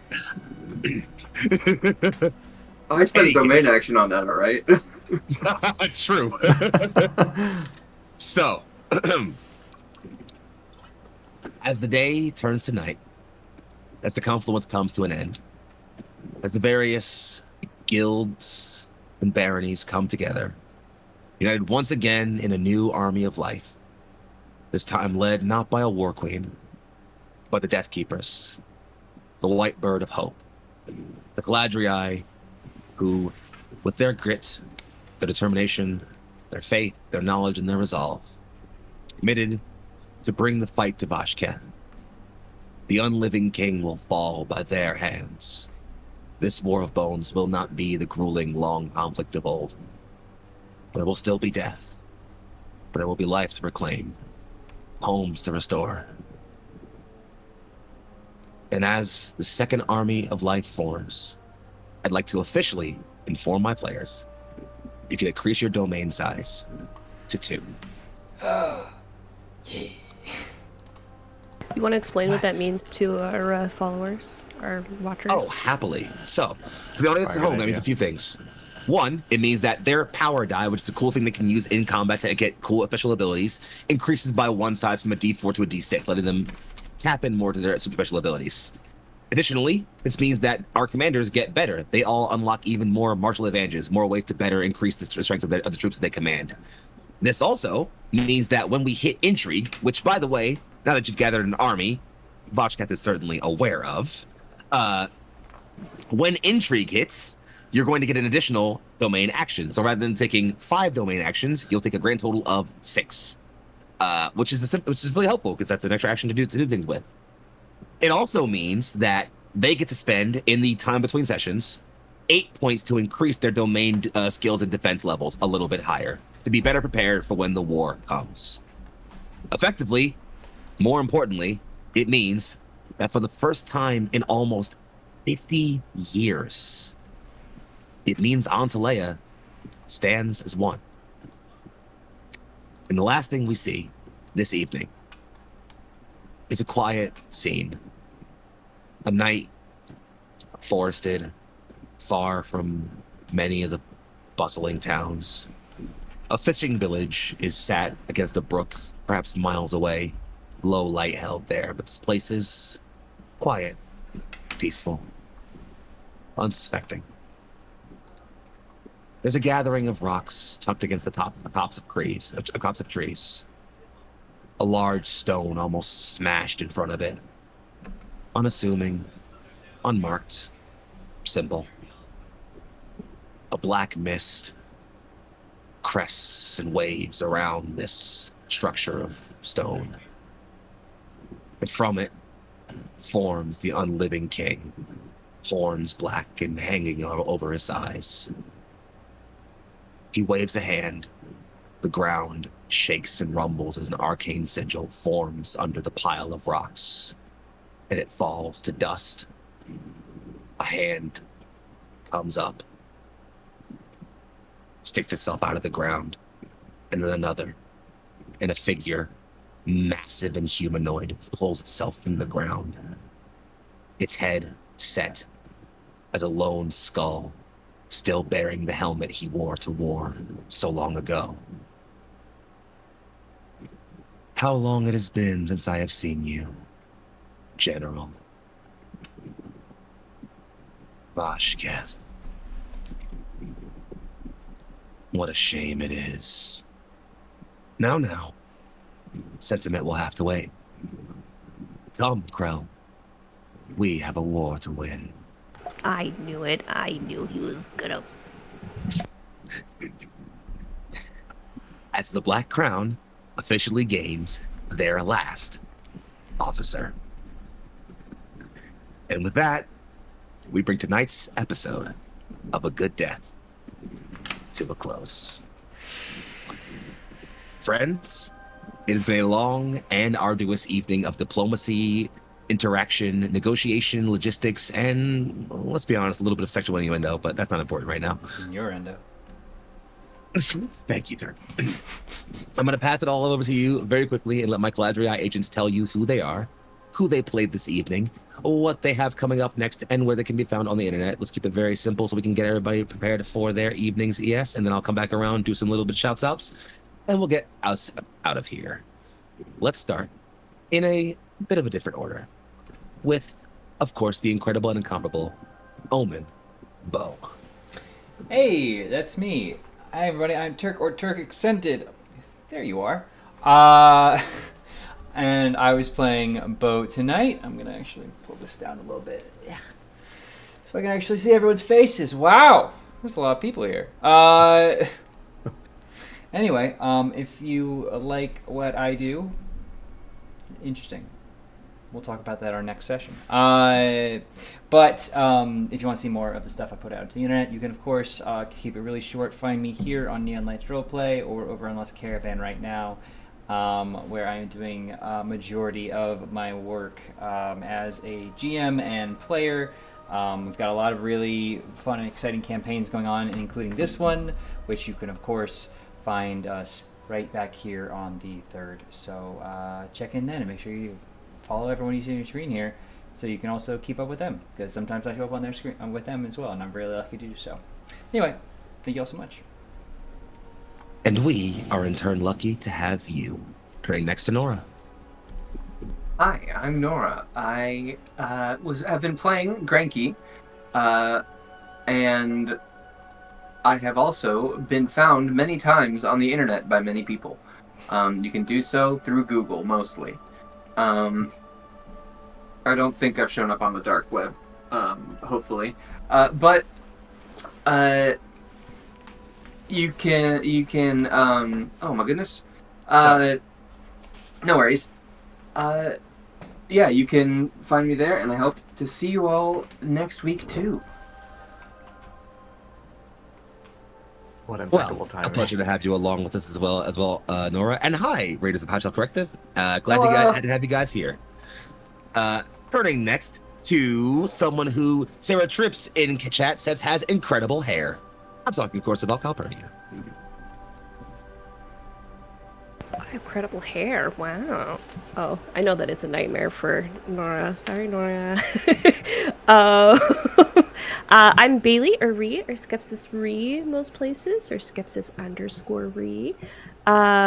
You can find me in most social medias under that name. I'll keep it short because we've been running for a long time tonight.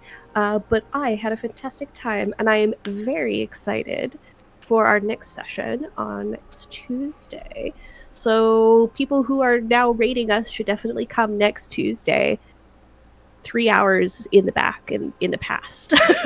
So Set your alarms right now, High Shelf Collective Raiders. 3 hours ago, a week from now. That doesn't make any sense. Be there. You have to. I declare. 4 hours. I'm going to embarrass myself and go Yeah, to 4 Lucian hours. instead. 4 hours. Oh yes. it was There we go. great. There was lots 4 of hours ago. innuendos, sexy Yeah, ladies. it was great. Mm. Yeah, you missed hot Tension. people, you missed sexual innuendo, and you missed Cthulhu-esque mind horrors. So, And also George being a fellow Yeah. kid at Yes. the bar. Oh, but also you can catch this VOD afterwards too. So next week. yes. YouTube in a week. Any case, Also that, yeah. let's take it over to Lucian. Hey, I'm Lucian. I played George. The real cool guy. He's out here. And yeah, I'm around on the Discord and sometimes here on this channel. But otherwise, good luck. Well, we've made Lucian sign an exclusive contract. He's only allowed on NLR. He can't be anywhere else. He's focused on us. I want to do a couple of things real quickly. First, I'll tell you all that I'm Young Foxy, aka Big Foxy, also known as your favorite Fox Philly's finest. And if you want to find me, I'm all over the internet at Young Foxy. It's YUNG_FOXXI. Sometimes an underscore in the middle, sometimes there's not. So if you can't find one, like the other. The places you'll find me most often are always as well right here on the Alliance Roleplay, where I handle things as creative director. Most notably, you'll see me right back here in a week for another episode of this incredible show, and then the day afterwards for what is probably the finale session of By His Shadow Peace, my Wrath and Glory epic. Lots of great things happening. I've almost killed my players maybe 3 times. Maybe I should do it this time. Who knows? But more importantly than that, if you want to keep an eye on what I'm doing, the best thing you can do is to keep an eye on the Neolites Roleplay socials, which are going to be in the chat, popping up at a magical moment right about now, all over Twitter and such. Is we also keep track of our YouTube, where we have all of our VODs uploaded to keep an eye on more shows as we upload them. You can also, if you want to, hang out with the cool people you see on screen right here, and all kinds of other lovely, awesome, nerdy people. You can join our Discord if you want to. We have lots of cool chats in there, places to hang out, share your pets, play video games, talk about nonsense you have. If you would like to be casted in games like this one you see on your screen in the future, we pull all of our casts from our community. And otherwise, just hang out with cool, like-minded people who love to share marginalized voices and uplift the people who need to have their stories told the most.